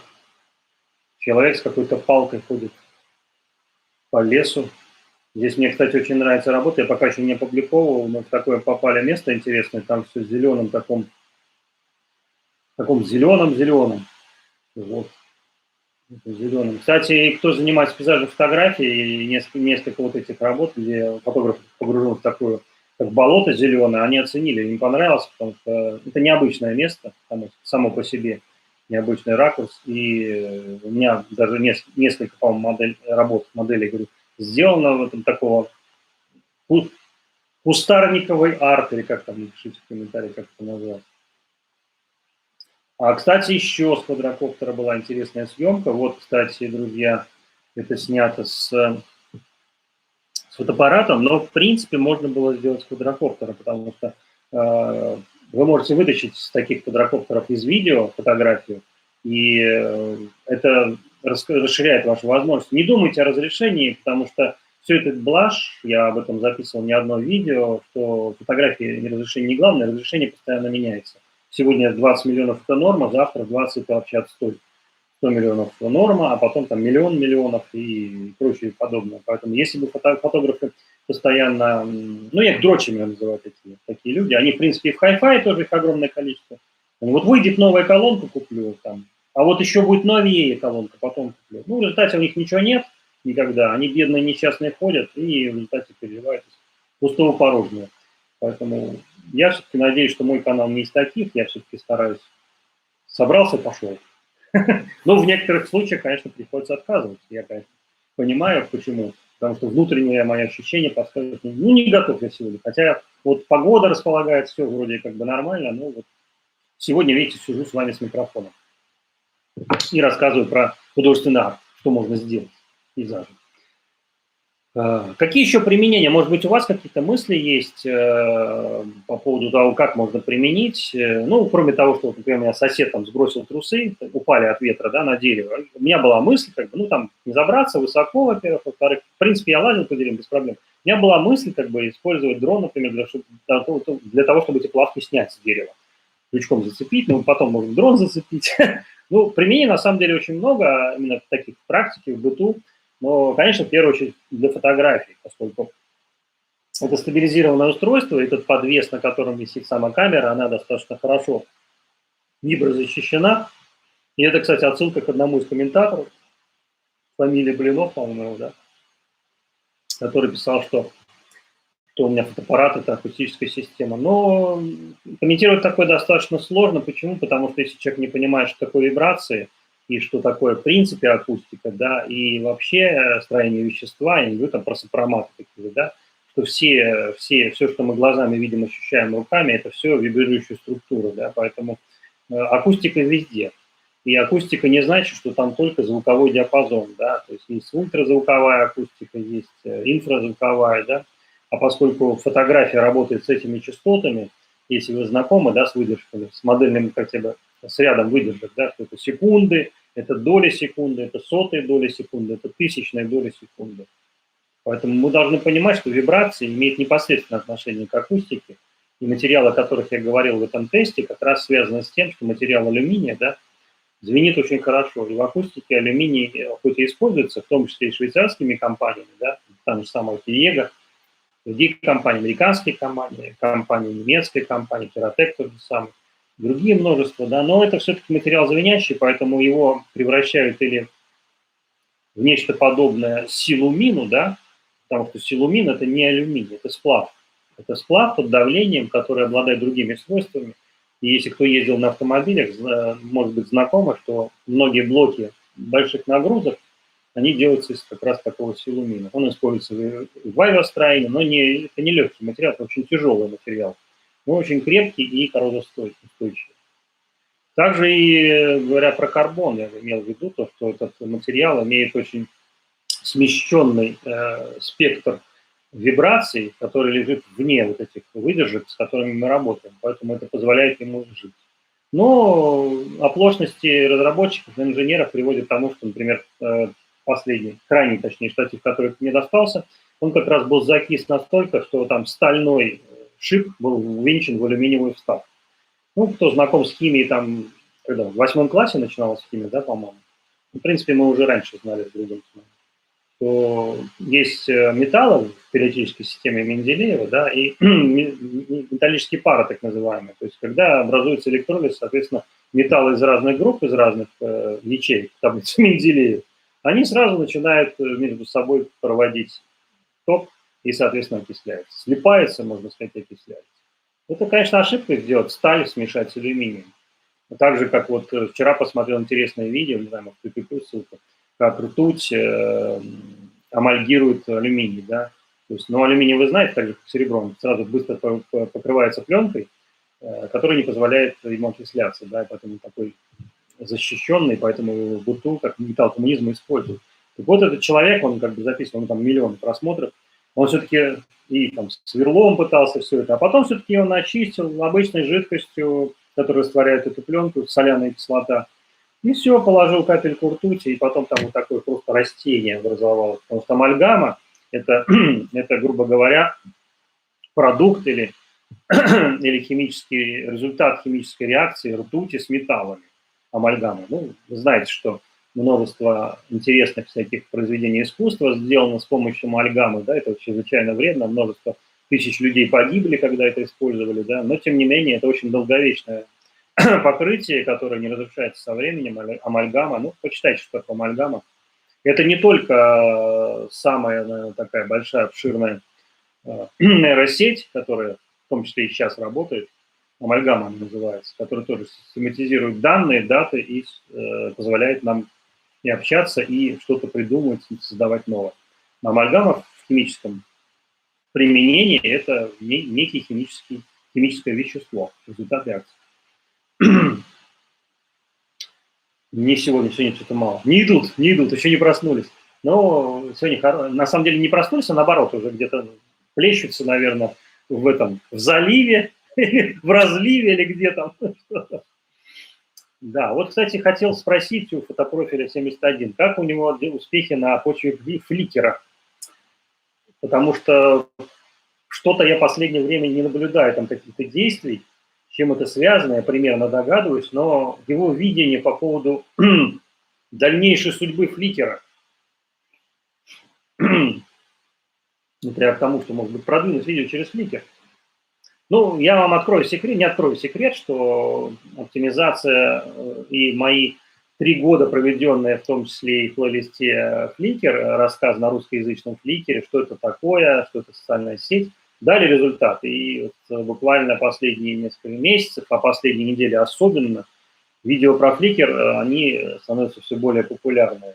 Несмотря на разного рода комментарии, тем не менее я знаю, что там есть зерно истины, потому что я это зерно там посадил. Оно там есть, и для многих это будет открытие. А я сейчас, пока вы тут пишете что-нибудь для меня, какие-то вопросы умные или глупые, напишите глупый вопрос. Я люблю глупые вопросы. В любом вопросе, кстати, содержится ответ, поэтому глупый вопрос тоже бывает иногда переключает сознание хорошо. Я читаю тут просто много комментариев и отметок по моим разным видео, фото, в том числе и по тому, которое я в эксплорт. Достаточное количество. Ну и, соответственно, о чем я говорил, когда вы заходите в Explore, даже не самые большие позиции, у вас появляются поклонники. Вот, если интересно, потом могу записать вам просто анонс или сказать, написать в комментариях под это видео, сколько человек пришло новых, как бы ко мне после вот этой арт-работы. Так же, как помните, я делал в конце 2020 года, у меня была работа, которая сейчас уже больше 500 лайков набрала, ну и там 18 тысяч просмотров. Я делал в дождь на высокой чувствительности в режиме VPS, снимал, по-моему, на 1600, по-моему, снимал это, не на 1000, не на 2000, на 2000, по-моему. Сейчас посмотрим. И я снял этот такой расплывчатый арт в гостином дворе. Ну, она сейчас по лайкам, она в топе, эта фотография. Она вошла в Explore в декабре месяце, это была крайняя фотография. А сегодня, друзья, это 16-я фотография в этом году, поэтому, в принципе, план уже выполнен надо. Еще только полгода прошло, так что к вашему вопросу. Почему я это упомянул? Потому что у Коэна, например, в лучшие года, когда он был лучшим фотографом, у него, по-моему, 16 было фотографий в год. Ну, он, конечно, на первой позиции был, но тем не менее, я просто говорю, что это абсолютно реально. Flickr – это хороший инструмент. Я напомню, какая фотография, сейчас покажу вам вкратце. Ну, вы, конечно, зайдите на Flickr. 565 лайков, почти 20 тысяч просмотров, сейчас вот эта работа. Стритковид, женщина, входящая в свет. Это самый расцвет вот этого 18 декабря. Собственно говоря, время новогодних подарков, никого нет, пустой двор, все закрыто. Дождь и 12 элементов, 12, здесь тоже, кстати, элементы есть, это шары. Так что вот, да, ну да, считаем. 1, 2, 3, 4, 5, 6, 7, 8, 9, 10, 11, 12, 13, 14, 16 фотографий. 16 фотографий. Можете, кстати, по поводу альбомов, то зачем альбомы? Ну, как раз для этих целей вы можете, например, накрыть стол, хотел сказать. Вы можете, да, надо глотнуть что-нибудь, я отойду немножко, а вы пока полюбуйтесь эксплором. Глотну сейчас и соберитесь с мыслями, что вы будете писать, напишите что-то умное. Друзья, или глупое что-нибудь напишите, потому что хочется от вас какой-то обратной связи. Несмотря на то, что у меня в кадре нет, видите, микрофон работает, Рода отличный микрофон. И все получится. О, сегодня вместо лимонада чай, видите? Ой, отлично.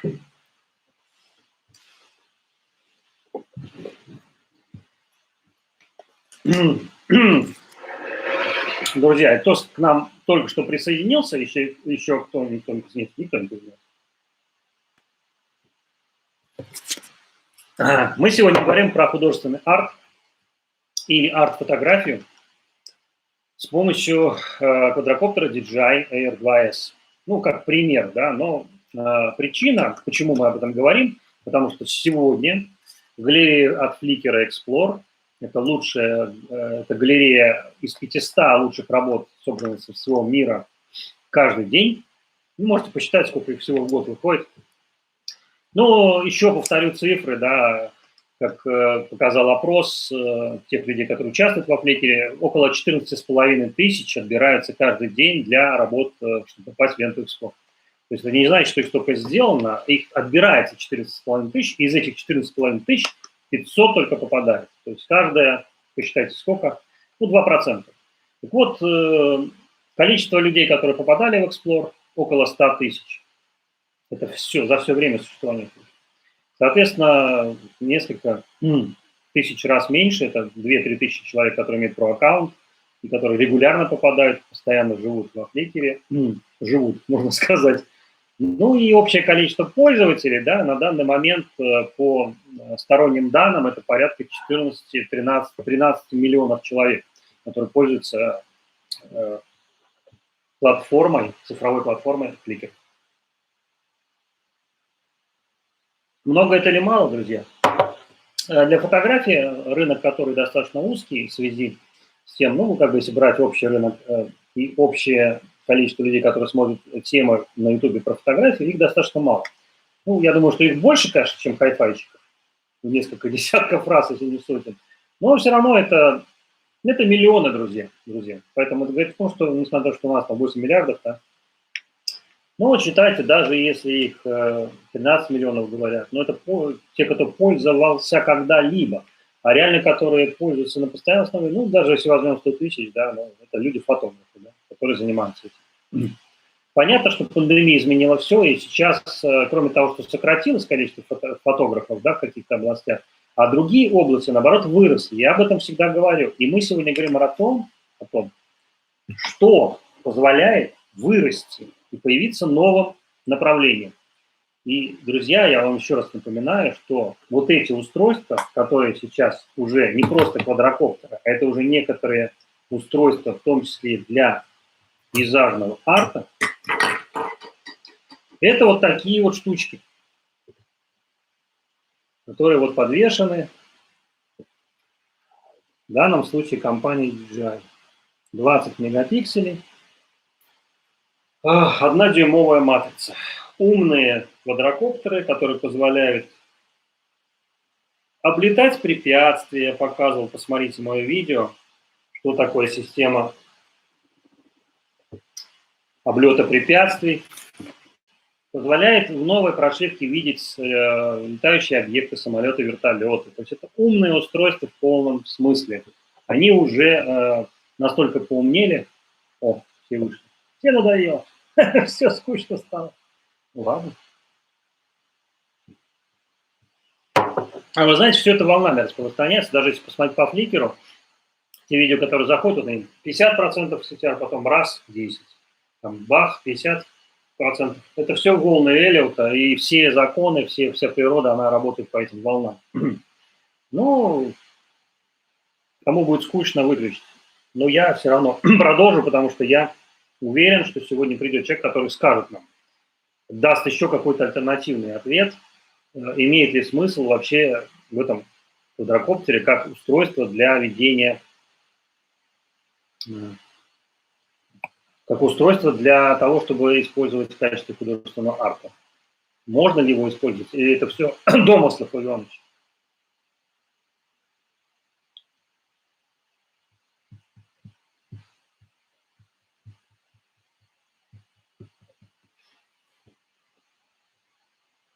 Да, кстати, друзья, забыл, но мне нужно обязательно вам дать ссылку, я вам прикреплю ссылку на то видео, из которого сделана эта работа. И, может быть, кто будет смотреть, напишет комментарий, не знаю, да, подробно посмотреть, как этот процесс был осуществлен, что это не какой-то там сюрреалистический или там украденный из интернета что-то. Это действительно моя работа, это, собственно говоря, мой процесс весь, который я запечатлел.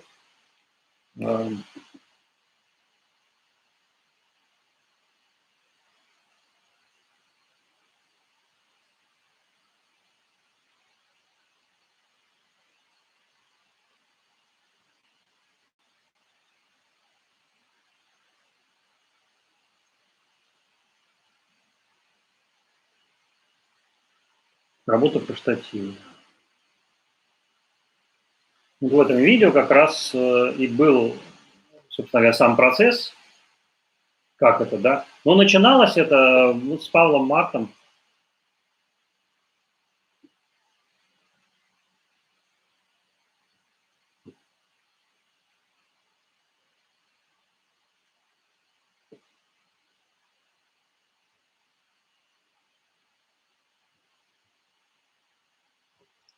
Было тоже видео. Сейчас я попробую его найти, если оно, конечно, не так далеко.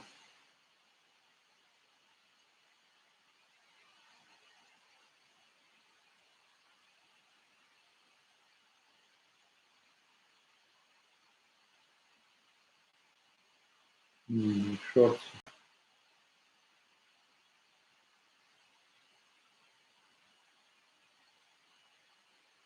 Здесь, по-моему, нет, да.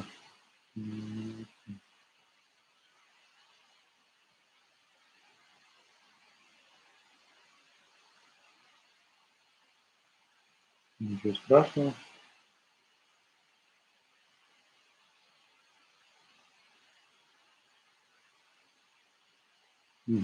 Да, ничего не найти. Ну, ладно. Я вам поставлю другое. Вот можно посмотреть. Есть у меня такое видео, как найти уток. Там тоже, кстати, я использовал приемы арт-фотографий с помощью дрона.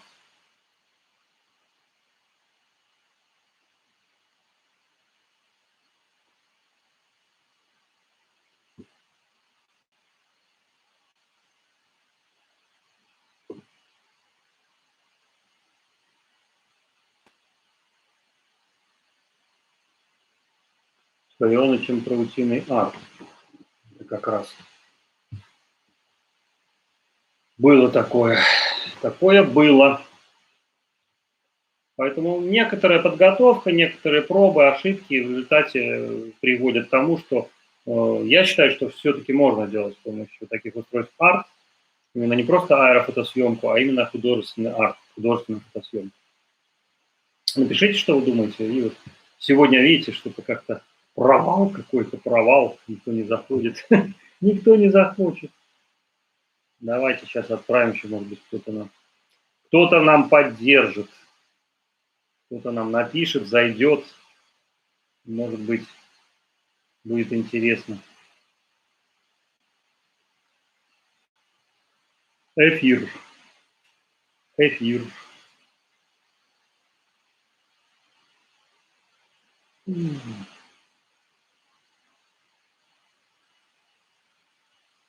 Эфир.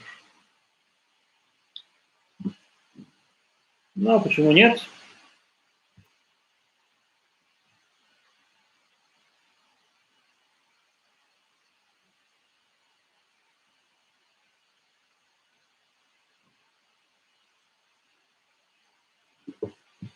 Почему нет?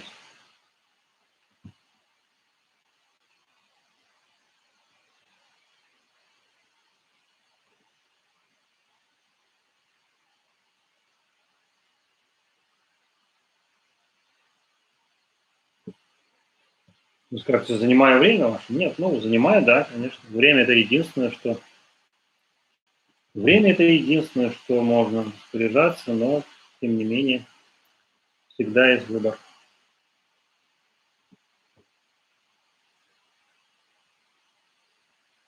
Всегда есть выбор.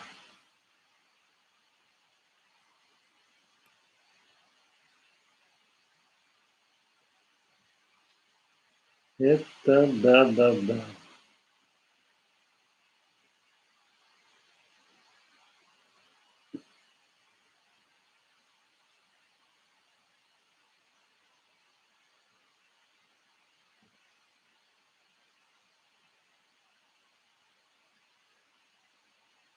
Да, это мы становимся. Да, у нас тут, друзья, 1,5 часа, и у нас пока никого нет, но все будет. Я даже не сомневаюсь. Вот чему? Потому что я в это верю и даже не сомневаюсь, что это произойдет в ближайшее время. И так же, как с Битлз, помните, вот такая история, когда они тоже ездили, там никому не нужны были, а потом бах, что-то они сделали, или с ними что-то сделали, они бах, стали супер популярны. Саббой та же самая история, ну, с другими исполнителями, Сахой то же самое. Ездили ребята, гастролировали, что-то там фигня какая-то у них. Потом нашли солиста, записали альбом еще раз и выстрелили на самый верх. Если кто рок любит, я люблю приводить пример Def Leppard. Это, конечно, для меня в то время, когда они появились, такой очень захватывающий был, поскольку я тогда интересовался рок-музыкой молодой. И это был взрыв на фоне того, что делали американцы. И когда вышел Def Leppard и зашел в эту нишу, где главенствовали практически совершенно другие команды. И когда они приехали, в Америку, да, там просто порвали там всех. Это было нечто. И серии, и там, пиромания, альбомы, которые до сих пор в топе. У меня есть они на виниле. Есть они даже, по-моему, в первом издании. Да, в первом издании самом. Это, конечно, это круто. Ну, Guns N' Roses, Аксель, да, тот же самый. Ну, голос настолько интересный, настолько необычный, что до сих пор будоражит. И недавно, буквально несколько лет назад, помните, когда там были сложности с солистом, начались сложности с солистом у AC/DC, и он дал концерт в составе группы AC/DC. Это было нечто совершенно. То есть, ну, это было круто. Поэтому все это меняется, все арт, эксперименты, в данном случае с художественной фотографией, с пейзажной фотографией. Павелович не даст соврать. Я уверен, что мы в ближайшее будущее продолжим это направление. И, может быть, с вами вместе, благодаря вашим комментариям, благодаря вашим каким-то подсказкам или там мыслям, которые витают, да, получится сделать что-то новое. И карбоновые какие-то вещи, штативы, может быть, уже не так будут актуальны, и опять вернется алюминий, из которого сделан в том числе этот аппарат. А может, вместо алюминия здесь появится что-то другое. Может быть, вот это устройство заменит в ближайшие годы все остальное. И вполне вероятно, что так и случится. Потому что я об этом говорил, что штативы могут быть признаны устройством ненужным, когда появится устройство, которое заменяет штатив. Так же, как многие какие-то вещи, которые раньше использовали, там, ножики для писем, да, где они там, кто их использует сейчас, ножики для вскрытия писем, хотя раньше это огромное количество выпускалось. Такие деревянные палки для просмотра стереофотографий, я их недавно там видел, там, у одного коллекционера, а раньше это выпускалось миллионами штук, миллионами, друзья, это начало 20 века, миллионами выпускалось вот эти палки для просмотра стереофотографий. И если, кстати, друзья, не смотрели мои ролики про стереофотографии, посмотрите. Я там описываю и технологии, как снимать. Любой человек может, как это можно делать с помощью обычного телефона, как можно вообще поучаствовать в этом и получить какой-то результат. Плюс, если интересно, я дам ссылки вам на фотографов, которые... Вы их сами можете найти в поиске во Flickr, но есть люди, которые действительно вот сидят плотно на стереотеме, снимают с помощью 2 камер, снимают методом одной камеры, о которой я говорил, как это делается. Ну и много всяких тонкостей, в том числе делают арт, кстати, стерео. Есть такие тоже. Но, кстати, не упомянул это устройство, которое мы сегодня обсуждаем. Оно тоже позволяет делать, во-первых, стереопанораму. Вы это можете сделать. И мы, кстати, мысль, друзья. Попробовать сделать стереофотографию, пейзажный арт с помощью квадрокоптера. Кто-нибудь видел стереофотографии квадрокоптера? Мы понимаем, о каких базисах базовых идет речь, но с помощью квадрокоптера это можно сделать, друзья. И это мысль, друзья, напишите, кстати. Как вы относитесь к съемке стерео объемного арта пейзажных фотографий? Или вообще стереообъемные фотографии с помощью дрона? Вы делали, видели где-нибудь? Павел вам делает.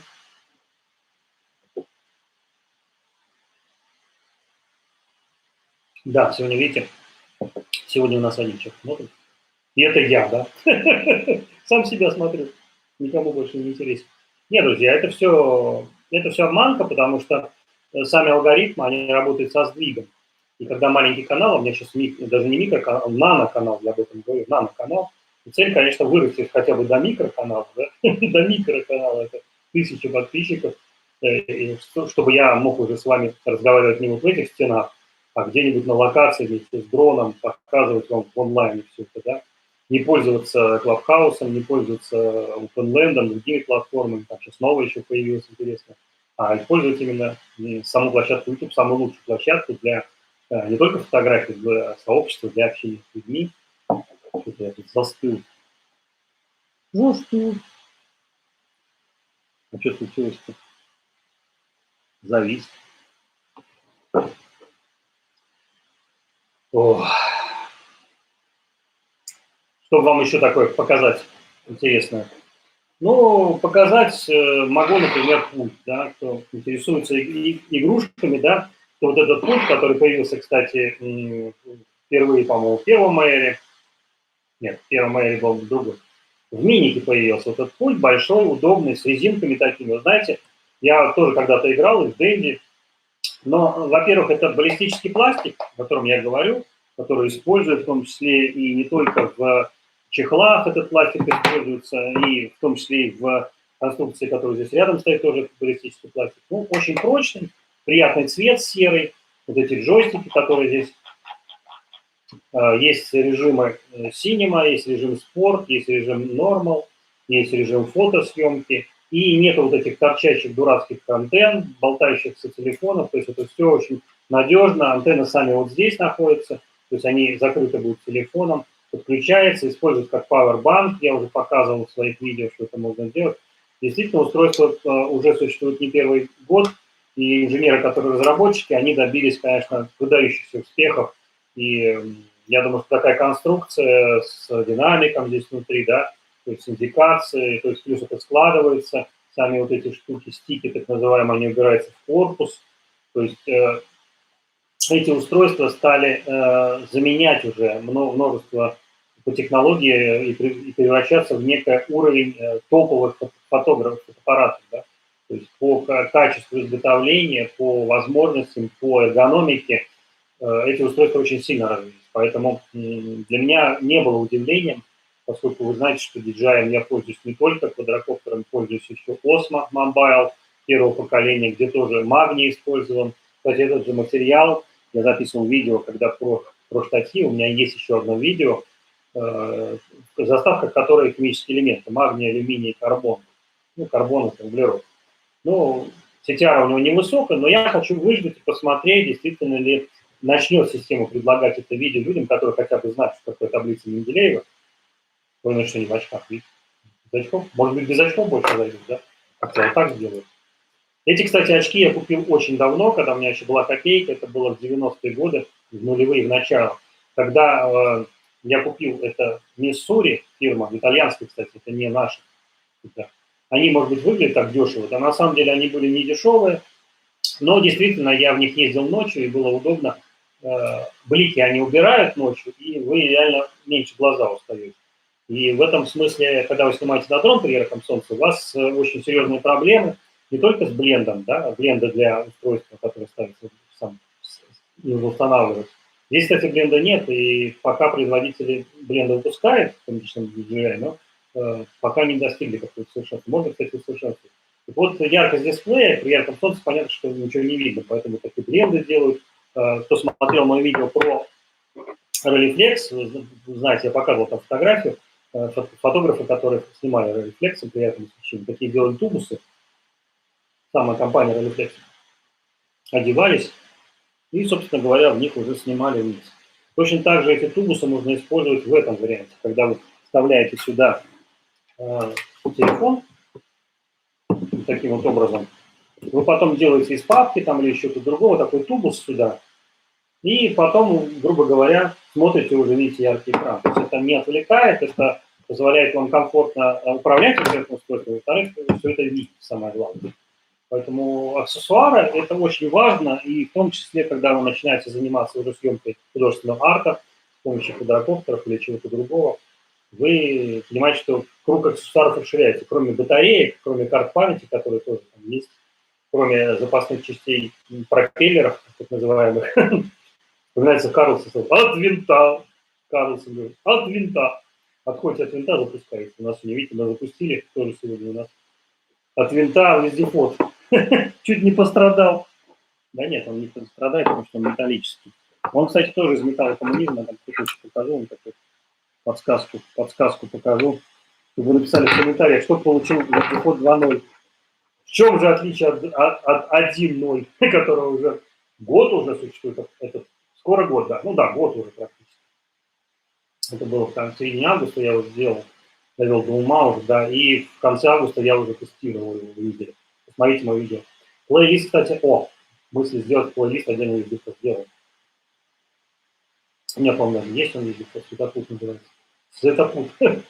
Вездеход и светопут для индексации. Да, я, кстати, в комментариях вам напишу сейчас вездеход светопут, потому что, может быть, индексация появится.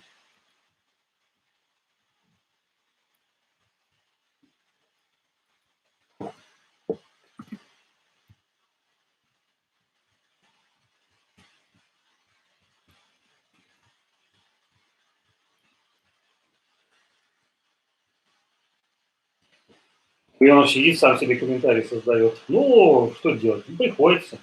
Бывают такие варианты. Чат, кстати, будет сохранен. Кто будет смотреть, может, почитайте весь процесс, кому будет скучно, или там, может быть, через какое-то время это видео будет интересно, как я знаю, как продвигает YouTube, какие-то мои очень старые ролики. Вот недавно зашло за 3 часа, по-моему, около 100 просмотров было «Что-нибудь на завтра», одним словом, мне такое видео. Я даже его поменял сейчас обложку, потому что какой-то всплеск был с внешнего источника. Один источник связан с аниме японского, другой источник, не буду говорить его, но я тоже все это вижу. Не только они видят, я тоже вижу. Вижу. Как это помните в этом? Откройте мне веки, откройте мне веки. Конечно, что же много видит. Сквозь время видит. Поэтому будущее арт-фотографии для меня абсолютно прозрачно. И в связи с этим я могу вкратце немножко анонсировать мой новый проект. Я об этом писал уже Сергею, когда он меня спрашивал, я много сейчас времени на него трачу. Сценарий уже написан, месяц я уже как бы этим занимаюсь сценарием. Уже есть структура, часть инструментов для съемки этого сериала. Это будет сериал, друзья. Не буду рассказывать о чем. Надеюсь, что вы увидите первую серию, наверное, догадаетесь, поймете. Но я решил все-таки это сделать путь, потому что видел, что происходит с блогерами по всему миру, что они делают, что с ними делают. Я решил записать такой сериал и изменить структуру самого процесса моего канала в качестве эксперимента сделать, ни в коем разе. Но в качестве эксперимента я решил такой процесс сделать, запустить такой сериал. Очень долго выбирал название сериала, у меня было четкое понимание, я уже, как, в принципе, под это все делал, а потом мне явилось это название, поэтому надеюсь, что я его не буду озвучивать, чтобы не спутывать карты, не как-то не загадывать, да, как в поговорке говорится, хочешь рассказать о своих планах, хочешь насмешить Бога, расскажи о своих планах, не буду рассказывать. Да. Ну вот есть планы такие, да, и я думаю, что можете, кстати, в комментариях высказать какие-то предположения, что, о чем будет сериал. Некоторые, кто участвует, кто меня знает, они примерно догадываются, о чем будет сериал и какая техника будет использована. Не только в качестве технических средств, а это самое главное, потому что там будут технические средства для этого, самого главного. Ой, ну, без очков, видите, не помогает. Ну, давайте вернемся к очкам. Сделаем вид эксперта. Вы сегодня эксперты по части, сейчас почитаю, арт-фотографии, художественной арт-фотографии с помощью DJI Air 2S. Ну, это некие уроки фотографии, которые Фавионыч вам покажет, расскажет. Поэтому жду от вас гневных комментариев. И обсуждаем сегодняшнюю работу, которая у меня попала в Explore, зашла в Explore, можно так сказать. Это работа Flickr, на площадке Flickr. Кстати, здесь заходит она. Так, не хочу здесь канал запустить. В чем прелесть арта, говорю, айпада. И Сергей, кстати, об этом говорил, что вот как бы думаю, как заняться, как бы это сделать так, чтобы обрабатывать, фотографировать. Я вам пример привел, что я снимал в Риме на iPad, и сейчас монтирую все видео, все фотографии, делаю на этом устройстве. Вот сейчас мы ведем эфир, здесь вы видите, я тут что-то говорю, показываю вам, да, а здесь у меня Flickr, да, я могу следить за тем, что мне пишут, что-то написать в ответ, оставить комментарий, что-то показать. Поэтому работа в два экрана – это очень удобно. Ну, я считаю, что это уже не будущее, это уже настоящее. Потому что когда я начинал это делать, в 2016 году перешел полностью на iPad с MacBook. Сейчас это уже для меня норма абсолютно, поэтому я к этому привык. Я набираю быстрее, чем на клавиатуре, на iPad. Об этом я читал, когда только появился, что это будет навык. Ну, на самом деле так, потому что физическая клавиатура, она дает тактильное ощущение, она развивает как бы нейронные связи, как говорит наш замечательный профессор Савельев Вячеслав.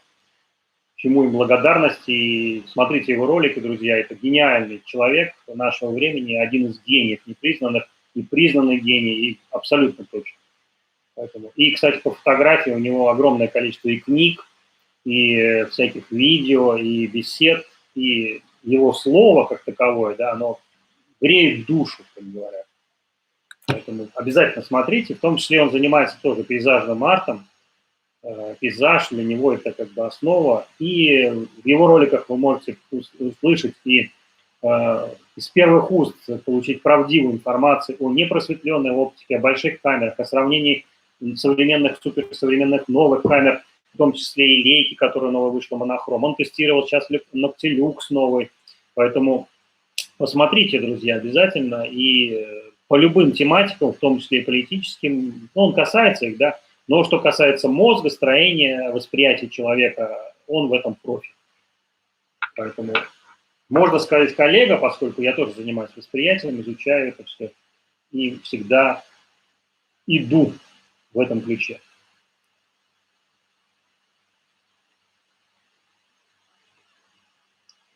Ну, а сейчас мы имеем на данный момент, сейчас 12 часов дня, прошло с 8 часов 4 часа, почти 3000 просмотров этой работы, которая называется «Вода». 11 августа 2021 года она первая работа, которая моя зашла в ленту Explore, снятая с помощью квадрокоптера DJI Air 2S. Это художественный арт, пейзажный арт. Я буду очень благодарен, если вы напишите комментарий на любых языках, кто смотрит меня с разных стран, я знаю об этом, под этим работает, что-то напишет, может быть, что-то неприятное, может быть, что-то увидит, то отличное, что я хотел запечатлеть. Может быть, кто-то обратит внимание и какие-то задаст вопросы по техникам обработки, эта фотография обработана. Может быть, у кого-то появятся вопросы, какие условия съемки для того, чтобы получить арт, какие есть ограничения, вообще, что нужно сделать в настройках самого квадрокоптера, чтобы это сделать качественно и получить результат. Потому что многие, кто пытался сделать арт, но не получалось, потому что они не разобрались с настройками, да, технически. И об этом мои плейлисты «Сделай сам» с Фавионычем. Я рассказываю о каких-то технических вопросах. Непременно сделаю вам, друзья, обязательно отдельный лист по DJI Air 2S. У меня есть отдельная, кстати, группа и отдельный альбом. Я сделал группу во Flickr. DJI Air 2S, она единственная на данный момент, насколько я понимаю, русскоязычная группа. где можно, кто пользуется таким квадрокоптером, писать что-то, опубликовывать свои работы, задавать какие-то вопросы к Ильонычу. Ну и вместе мы этот вопрос изучим и, может быть, что-то новое для себя откроем. Вот видите, сегодня, пока мы делали эфир, уже открыли новое направление стереофотографии с помощью квадрокоптера. Я не встречал таких работ, не сомневаюсь, если вы напишите комментарий, если вам будет интересно. Лимонад закончился, зачем я сегодня не делаю, у меня чай сегодня. И мы сегодня соберем, если достаточное количество заинтересованных лиц, мы сделаем такую вылазку, хотел сказать, мы сделаем такой целый цикл, да, и разберем это потом, что у нас получилось, что нет, и где эта фотография интересна, какие особенности при съемке. Да, ну все, 10 комментариев, но тем не менее 100 лайков, больше 100 лайков, уже на 3000 просмотров, в принципе, достаточно хорошо. Несмотря на то, что сегодня среда, это, конечно, не в пятницу, потому что заходить в Explore в пятницу, в субботу, в воскресенье хорошо, особенно в пятницу, в субботу, в воскресенье, наверное, не очень. Но, тем не менее, это свершилось, друзья. Что у меня никто не смотрит? Никто не смотрит. Да ладно, я не обижаюсь, друзья. Я просто в любом случае буду записывать это видео, потому что я понимаю, что его будут смотреть, и я даже не сомневаюсь. Какие-то вопросы я пропишу, тайм-коды я сделаю, поэтому эта тема новая для YouTube. Я прекрасно понимаю алгоритмы и не сомневаюсь, что спустя какое-то время это видео посмотрят люди, кто обладает усидчивостью. Кто не обладает усидчивостью, смогут по тайм-кодам перейти на какие-то темы, которые я отдельно разберу. Здесь я их тезисами указал. Ну или простым языком, друзья. Если вам в кайф делать арт и продавать его за деньги, посмотрите это видео. У многих откроются глаза, что есть ниши абсолютно пустые. Они не заняты никем. Фотографии. И одна из этих ниш – это художественный арт с помощью квадрокоптера. Я посмотрю в запросах, как это называется, но пока на данный момент я даже не вижу, что такое упоминалось где-либо. Поэтому для новичков, кто создает каналы, кто хочет создать что-то новое, как я когда-то создавал проект «Вездефот», сейчас это уже проект, когда я создавал «Вот и мой проект», да, но он не пошел, поскольку время еще не пришло. Вы можете точно так же создать свое собственное направление, и направлений таких множество. Поэтому, друзья, пишите комментарии и задавайте вопросы. Если вы стоите перед выбором создания канала и создать что-то абсолютно принципиально новое, мы можем это обсудить. Никаких денег за это не нужно, это сообщество, поэтому я подскажу вам, обязательно помогу. Так же, как мне помогают блогеры своими видео, своими какими-то инсайдами, да, инсайтами, чтобы прийти к этому, да. Ну, мне точно так же эта мысль, она спустилась, да, от одного человека. Вместе завязался разговор, и мы потом пришли. И у меня сразу это превратилось в проект некоторый, да, который на данный момент сегодня уже получил не просто реализацию, а получил результат. Он получил арт, фотографию с дрона в монотоне, в черно-белом варианте, которую увидели на данный момент почти 3000 человек. И я не сомневаюсь, что к вечеру этих людей удвоится как минимум, а за несколько дней я уверен, что если она попадет в закрытые группы, специализированные для арт-галерей, для фотографов, она продвинется, я уверен, что она продвинется на десятки тысяч. Что такое десятки тысяч в каком-то уже узком сегменте? Это практически новое и успех. Я в этот успех верю и прекрасно понимаю, что те осторожные пути, которыми я двигаюсь, поскольку я нащупываю вот этот арт, но символично, друзья, что эта работа взята из видео, но не из самого видео, а именно отдельно сделана фоторабота, где я тестировал штативы, о которых я говорю, что их скоро заменят дроны, в 4 стихиях, но вторая часть «Ветер» у меня не было записано, и «Огонь», а это видео была часть, это «Вода» и «Земля». 2 стихии «Вода» и «Земля» мы записывали. И как раз фотография воды, некого лика воды, лица, арт, Она здесь просматривается. Ну, это подсказка для тех людей, кто не обладает каким-то видением. Подсказка вам, друзья, что там запечатлено. Хотя восприятие у всех очень разное, и кто-то найдет что-то другое. И многие комментарии, я благодарен вам, друзья, писали, что в каких-то работах, где писал вот «Жар птица», у меня есть работа такая, да, «Небо», увидели там другое что-то, кто-то видел какие-то аспекты, и люди с разных стран, с Германии, с Австрии, с Швейцарии писали мне, что видят вот это, очень необычно что-то. Напишите, друзья, в качестве задания вам, что вы видите в фотографии, в крайней фотографии, которая вот на данный момент в моем фликере, это фотография пока без названия, насколько я помню, или с названием. Ну, где штаны, куча штанов. Небывалые у жены. Нет, она у меня есть, имеет название, по-моему, последовательность она называется, или очередность на английском. Ну, или очередь, очередность, там, по-разному, как хотите. Может, что-то свое придумайте, потому что многие работы я изменил фотографии после того, как люди написали мне, что вот это вот то, и я изменял по желанию как бы и переименовывал сами работы. Поэтому я говорю, что ваши работы вы сами творите, как говорил Адамс, да, вы не фотографируете, вы творите.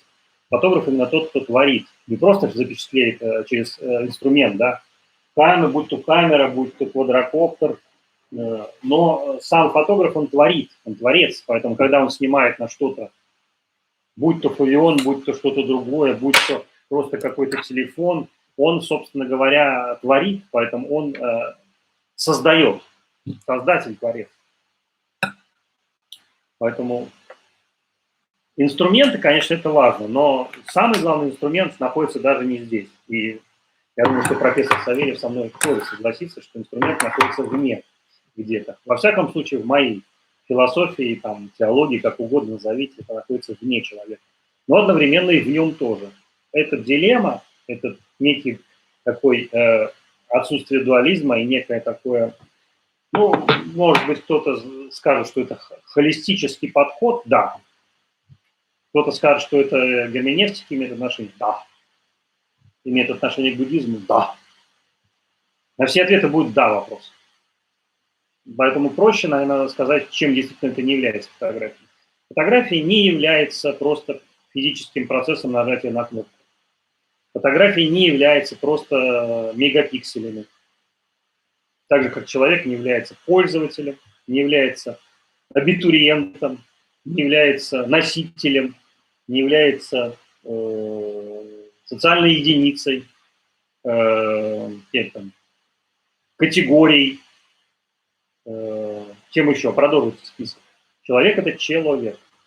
Это очень емкое понятие, поэтому оно, надеюсь, что будет прорастать и дальше с помощью моих роликов в том числе.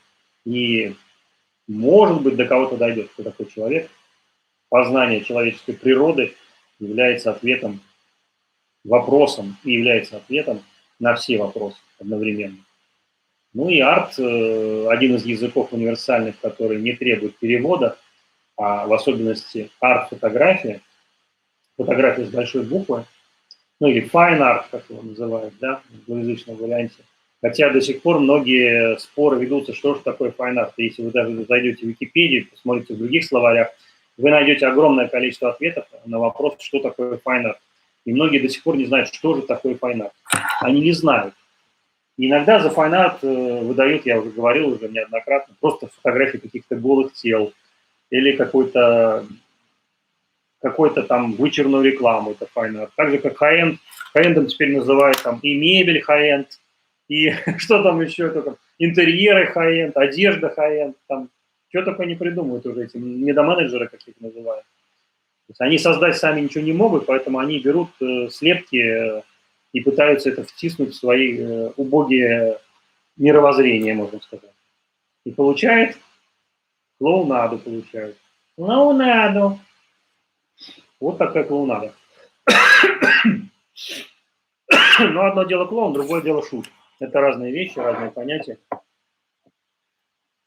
Недаром есть и всякие книжки, и спектакли про шута и королей. Кто на самом деле из них главней?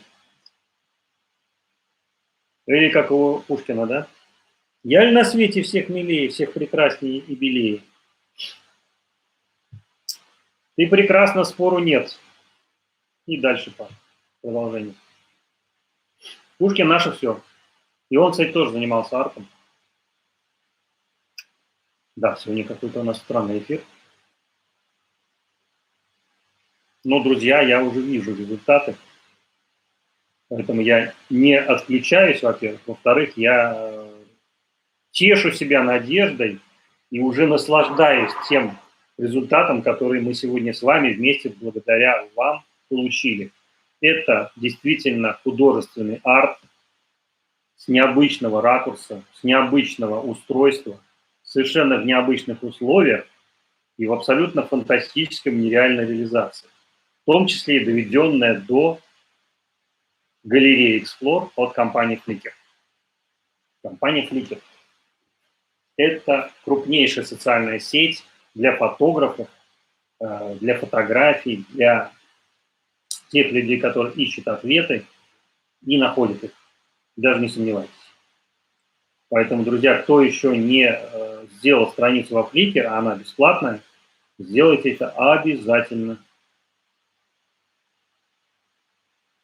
Сделайте это обязательно, и тогда ваша работа попадет в ленту Explore. Как сегодня вот эта работа, которую вот здесь видно, вот я не обманываю, она сегодня в галерее Explore на 112 позиции. Можете ее посмотреть. Не буду давать ссылку здесь, ну, ссылка в описании будет дана. Но тех, кто с поиском сложности, я понимаю, что, кстати, у всех разные, можете в поиске набрать просто Фавионыч. Теперь он индексируется по всем поисковым машинам и голосовым в том числе. Ну и если вы не пользуетесь компьютером, а смотрите меня с смарт-устройств, с умных, вы можете нажать кнопочку на своем пульте, наговорить Фавионыч и посмотрите, что у вас выйдет. Поймет ли ваша система Фавионыч или нет? Ну, я думаю, что теги вездеход тоже рано или поздно они будут индексироваться на таких устройствах, как умные машинки, умные устройства, так называемые. Помните, фильм такой был интересный, кто интересуется техникой, рекомендую к просмотру. Я не помню, как он называется, но в поиске наберите, будем делать дом тупым, про умный дом, и там какое-то происшествие, и там приходит инженер такого склада, в принципе, мышления, как у меня, и говорит, что ну что, умный дом, будем делать дом тупым. Поэтому для тех, кто разбирается в инженерии, кто менеджмент считает профессией умирающей, посмотрите этот фильм, я думаю, что вам будет интересно. Второй фильм, который я рекомендую, это вот, как же называется, Джеймс Блейк, по-моему, да? Я упоминал фразу из этого фильма тоже. Там про пенсионера, которого заставлять решили сделать пособие, и все эти перипетии компьютерные проходят. Фильм гениальный абсолютно. Кому нравится фильм, как там, тоже забыл, шведский фильм Уве, про Уве. Подскажите, друзья, в комментариях, кто смотрел Уве. Гениальный фильм. Вот в таком же стиле сделан этот Джеймс Блейк фильм. Просто магический фильм с фантастической игрой актера главного. И вообще, можно сказать, что это не американское кино. Очень интересный фильм. Он в 2016 году вышел. До еще всех этих событий, которые мы сейчас пожинаем. Так, видим. Сейчас я, кстати, наберу в поиске, посмотрю, как он называется. Даже здесь посмотрю.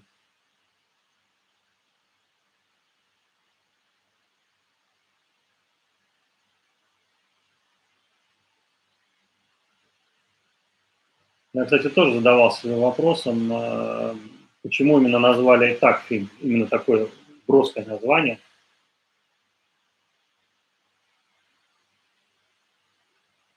Потому что есть же герой Джеймс Блейк, да, музыкант, британский певец из Лондона, да, Джеймс Блейк. А есть кино. Сейчас мы найдем его. Джеймс Блейк. Нет, что-то другое вообще.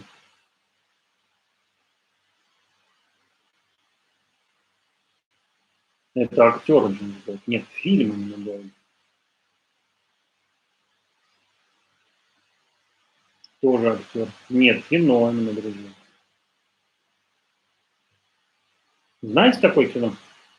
Не пора ничего закругляться, не пора, потому что я знаю, что произойдет.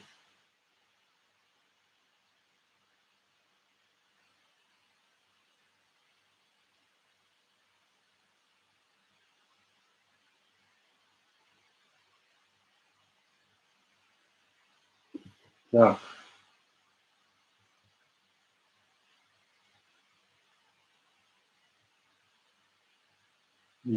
Нету. Вот вопрос. Значит, он по-другому как-то называется. Ну ладно, друзья. Некоторые тут предлагают закругляться. Ну, наверное, да, вы правы. Будем закругляться скоро. Я сейчас подожду еще 10 минут, даже меньше. И если сейчас не будет новых вопросов, да, будем закругляться. Но мне, конечно, интересно получить ответ на опрос, потому что единственный ответ, который я получил, это «да». А мне хотелось бы посмотреть из этих четырех этих вариантов ответа, которые я сделал. Может быть, у вас есть какой-то свой ответ персональный, который вы считаете, который справедливо объяснит, к чему приходит современная арт-фотография пейзажная с помощью квадрокоптеров. Есть ли такое направление, будет ли оно продвигаться, считаете ли вы, что у такого направления есть будущее? Ждем ответа и комментариев.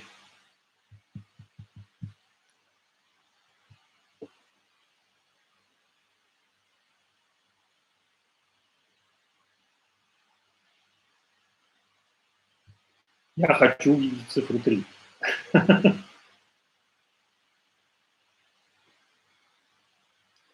Я тут, я понимаю, что многие привыкли, да, что эфир там 2 часа, для кого-нибудь это много, да. Но я могу сказать вам, друзья, что люди проводят эфир, даже не имея 1000 подписчиков, и 24-часовые эфиры. Почему я спокойно к этому теперь отношусь? Потому что мое отношение к коротким роликам очень сильно изменилось после моих экспериментов с короткими видео, да, 50-секундные, там, 30-секундные, минутные, они обрушили время просмотра, а эфиры, друзья, увеличивают время просмотра, что позволяет мне быстрее прийти к заветному варианту, когда мне откроются новые возможности эфиров, именно с мобильных устройств, где я не буду привязан к комнате. Поэтому делаю я исключительно для того, чтобы расширить свои возможности и возможности для моих подписчиков, для тех, кто меня смотрит. Исключительно для этого. Поэтому эфиры по 3 часа, по 4, по 3 я не делал часа, но я думаю, что это будет. Просто я бы, конечно, хотел, чтобы это была не говорящая голова на фоне стены розовой, да, или какого цвета она у вас, не знаю, а с флюолочем на природе, как мы делали попытку, и делали это с помощью. Ну, мне приходилось тогда изгаляться, да, брать с собой ноутбук, сидеть там на пне, подключаться к соте, мириться с не очень качественным сигналом, но я не хочу. Я хочу, чтобы это было для вас интересно, в первую очередь, и для того, чтобы этот процесс был интерактивным, чтобы вы могли подсказывать. Дина, которая участвовала в интерактивной первой фотошколе, которую мы сделали на площадке OpenLand, она видела результаты сразу. Люди задавали вопросы, она задавала, что-то корректировали, тут же высылали, обменивались информацией, и процесс был абсолютно живым. Это, в принципе, будущее YouTube. Абсолютно точно. Вот эти так называемые онлайн, они даже не стримами будут называться, это будет как онлайн, абсолютно онлайн как бы жизнь. Поэтому влог – это такое промежуточное состояние, некий костыль, я считаю. А вот онлайн полностью, тотальный, да. И если вы не заметили, ну, например, есть несколько каналов, которые везут непрерывный онлайн на Инстаграме. И там есть уже девушка, по-моему, у нее год, по-моему, она в онлайне. Вообще год. Так что, друзья, 2 часа – это немного. Я понимаю, что кто-то не может потратить столько времени или по каким-то причинам считает, что это ненормально. Я с вами полностью соглашусь, что жизнь не только онлайн, но для некоторых это возможность. Есть категория людей, опять категория, да, есть люди, которым категория плохое слово. Категория – это система. Мы, поскольку говорим о средах и сферах, все-таки человек, которому интересно и который чувствует мысль, и что-то у него, такое чувство есть, что будет сейчас важная мысль, он это ощущает. Он ни в коем случае это не вычисляет, не резирует, да, как поправьте меня, если правильно я говорю. Он это чувствует, то есть это он идет изнутри, да, человек. И он видит, что действительно что-то произойдет сейчас. Так же и Фавионович, он обладает неким видением, которое говорит ему о том, что произойдет нечто, что развернет разговор про сегодняшнюю тему арт-фотографии. Или как в случае, когда я открывал комнату про пейзаж, или вообще про сторонние вещи, говорящие о каких-то возможностях фотографа. А все это пришло к тому, что зашел человек, который, в принципе, и сделал возможным сегодняшний эфир, сегодняшнее появление арт-работы во Фликере, на площадке Фликер в галерее Explore, и не просто фотографии, а пейзажного арта, сделанное с помощью новых устройств современных, это дронов компании DJI. И это новое направление. Так же, как мы буквально полчаса назад открыли новое направление прямо при вас. Это стереофоническое, стереофоническое. Стереофоническое – это когда наушники одевают. Стереоскопическая фотография, арт-фотография, именно арт-фотография, объемная фотография с помощью дронов. А вы говорите закругляться. Какой закругляться?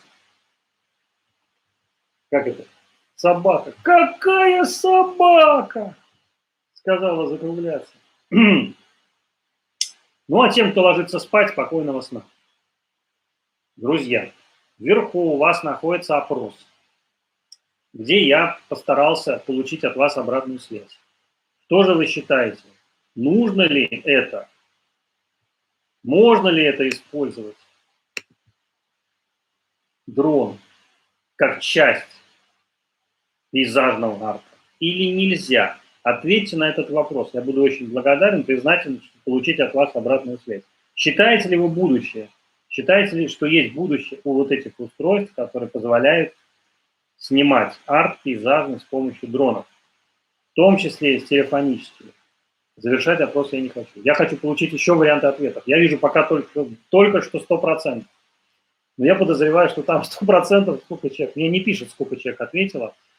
Поэтому потом, когда завершится эфир, я уже смогу посмотреть, наверное. А может и нет. Я не знаю. О чем сегодня эфир? Мы говорим про возможности фликера как некого ответа на вопрос, который я сегодня поставил. Возможно ли делать арт-фотографии с помощью дрона? Возможно ли делать художественный арт с помощью квадрокоптеров, октокоптеров, сикстокоптеров, нанокоптеров и прочих додекаэдерокоптеров или с помощью магических кубокоптеров? Можно ли делать арт? Ответьте на этот вопрос. От ваших ответов будет зависеть, возможно, целое направление, я даже не сомневаюсь, которое мы, в принципе, сегодня открыли и показали уже множество зрителей. Я не сомневаюсь, что вечером я сегодня уже, может быть, сделал анонс. Видите, я не могу, из-за того, что у меня нет 1000 подписчиков, я не могу в сообщество писать мои какие-то обзоры. Поэтому я вынужден пользоваться пока временно сторонней платформой Telegram, где я на своем канале пишу посты и высказываю какие-то мысли. Но если это будет на площадке YouTube, это гораздо удобнее и для вас, и для меня, и для всех.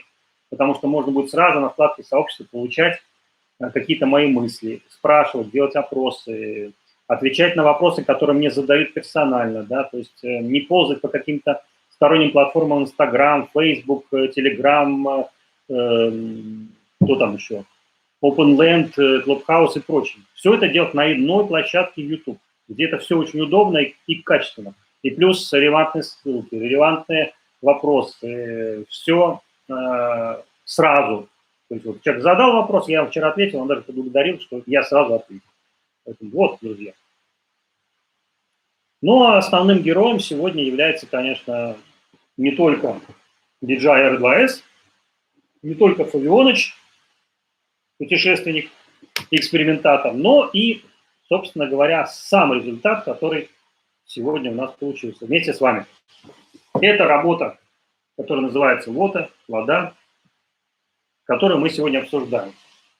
Если будут вопросы по той технике обработки, которую я использовал в этой работе, по каким-то особенностям, как это сделать, какие нужны инструменты для того, чтобы это сделать, вы можете посмотреть мои плейлисты, которые я отсортировал, которые я сделал наиболее понятным, разборчивым. И, кстати, от вас жду комментариев, насколько удобно расположение плейлистов, какие плейлисты вы считаете наиболее интересны для вас по фликеру, по пейзажной фотографии, по стрит-фотографии, которой я посвятил целый месяц своей жизни. Да, в этом месяце, в июле, я целый месяц снимал стрит. У меня получилось около 25, по-моему, роликов, и коротких, и длинных, и трансляций, посвященных стрит-фотографии.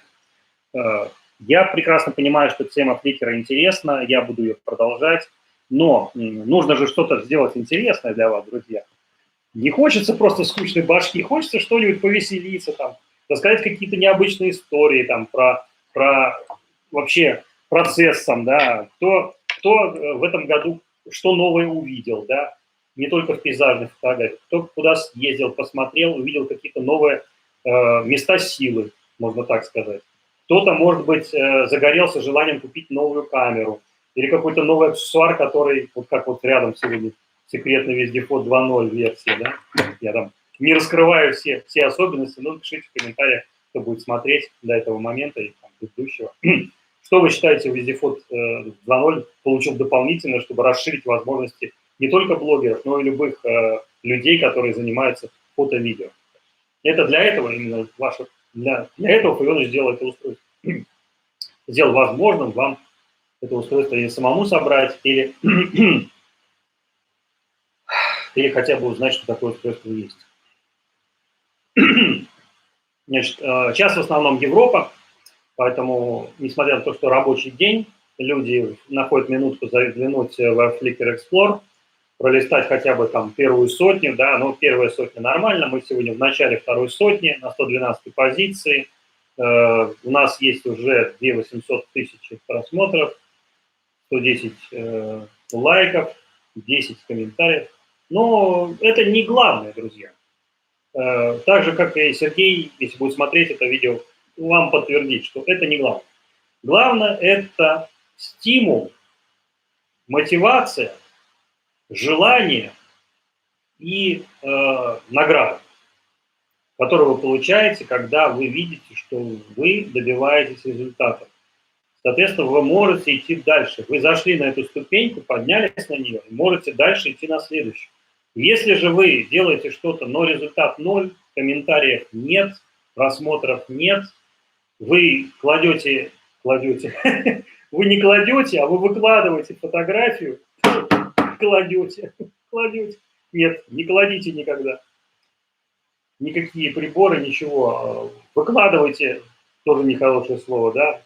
Вы создаете работу, осуществляете ее презентацию, можно так сказать, словами менеджеров, показываете ее, тоже не очень хорошее слово показывать пальцем можно, показывайте работу публике, людям, да, людям в первую очередь. И там происходит уже какой-то движ, или люди пишут, что это фигня.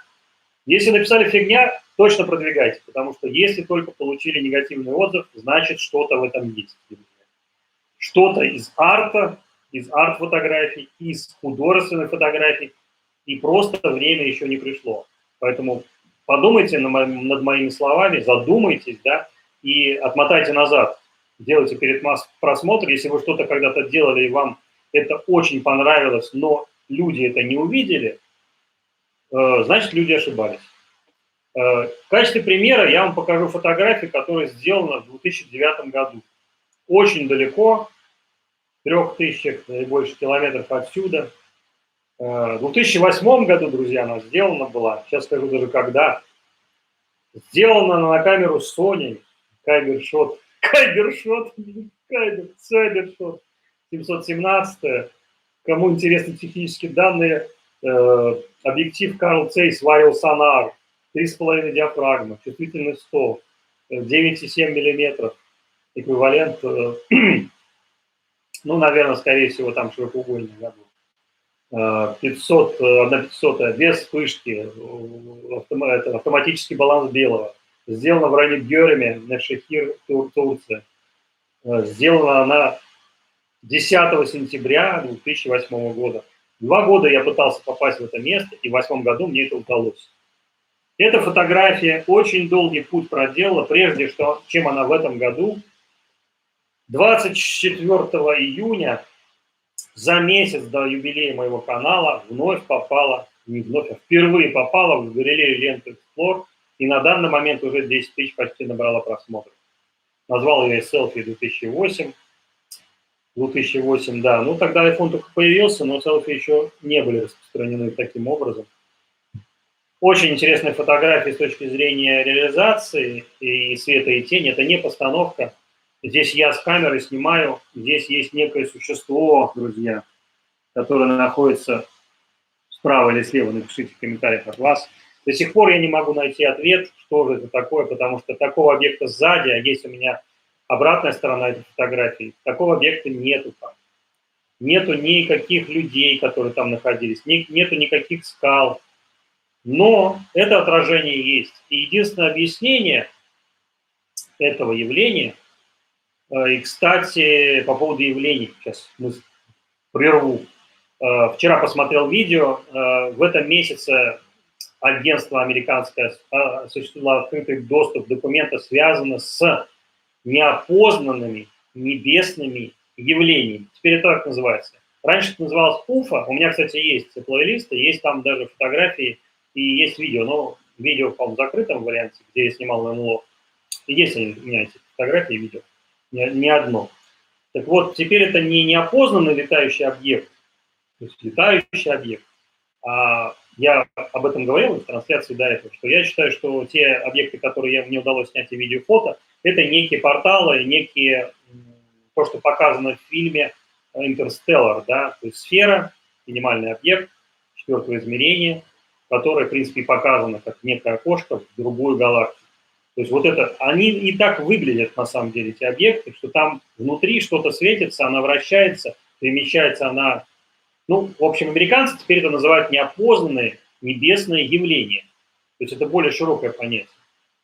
Но там интересно, на самом деле, расплывчатая формулировка, но тем не менее они эти явления осветили, обнаружили там 1 всего процент реальных явлений небесных, которые они объяснить не могут с технической точки зрения. Так же, как и до сих пор наука технические какие-то направления не может объяснить не потому, что этих явлений нет, а потому что нет технических способов их обнаружить и объяснить математическим анализом. Да?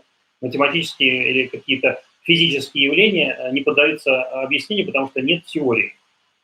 Но поскольку Филович занимается теорией тоже, но практика – это основное, и именно эксперимент является наукой, как я считаю. Поэтому мы с вами продолжаем эксперименты, продолжаем с помощью новых инструментов, продолжаем открывать новые направления фотографии, в том числе в арт-фотографии, художественной фотографии, художественного арта с помощью дронов. И в этом году это для нас одно из новых направлений. Ну, во всяком случае, для меня. Вот такой краткий итог сегодняшнего эфира. Краткий итог сегодняшней галереи Explore, он не будет сегодня, потому что, я вас уверяю, эта фотография будет и дальше продвигаться, в том числе не только с помощью платформы Flickr, но и с помощью замечательного сообщества YouTube, который будет участвовать в этом, я даже не сомневаюсь, уже участвует, с помощью других площадок, но основное, конечно, это мой канал YouTube. 3000. 12:39. Сколько у нас еще? Минута, да, я обещал. Еще на 10 минут продлить. Ждем. Вы знаете, минута может все изменить. Может зайти человек, который что-то напишет, только что зайти за минуту, поскольку мы собираемся завершать эфир, да. Ну, он может сейчас подключиться и что-то спросить, и 2 часа превратится в 3 или 4 часа. У меня сегодня, несмотря на то, что у меня много дел сегодня, часть я уже сделал, но у меня еще предстоит какие-то дела, поэтому... Время – это очень ценный продукт, и важно наполнить его чем-то содержательным, да? Без воды, как мне написали в комментариях. Но, тем не менее, опасность, кстати, редактирования времени, чем некоторые занимаются, в том числе и программы, которые занимаются редактированием во времени готовых произведений, там, которыми являются и ролики, влоги, В этом есть некая опасность, поскольку контекст меняется, изменяется, виды изменяются, меняется структурно, меняется в сути своей, поэтому обращать на это внимание при съемке, в том числе автор. На текст важен.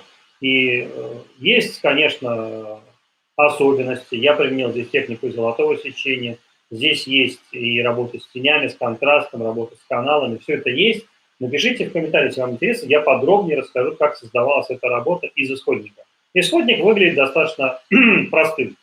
И кому интересно, я могу показать исходник, показать RAW файл, с которого это делалось все. Да? Меня тут некоторые обвиняли, что там много лет назад еще, что ты там в JPEG работаешь. Ну, я тоже работаю, но есть когда-то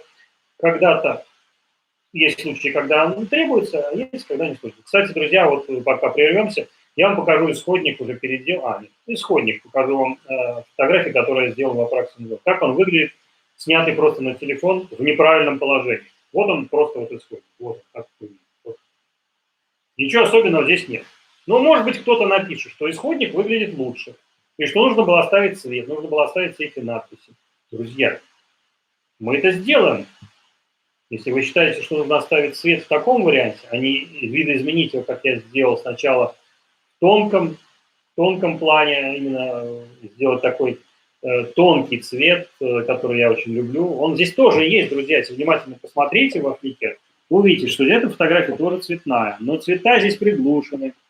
В комментариях написали, что это монотон, но здесь есть оттенки. Так же, как вот рубашка, в которой я сижу, здесь тоже. Это не просто зеленый цвет, это из палитры тех цветов, о которых я записывал отдельное видео. Кстати, это палитра 19 века. Ну, во всяком случае, интернет там говорит о том, что это было в 19 веке. Может быть, кто-то занимается художественной эстетикой и знаком с техникой письма масляного или картин. Выставка, кстати, сейчас в Питере проходит, рисунков очень интересных, рисунков 80-х годов художников. Голос скоро пропадет уже. Вот так, друзья. 2:21:22. Завершаем трансляцию. Всем спасибо, кто смотрел. До новых встреч в эфире.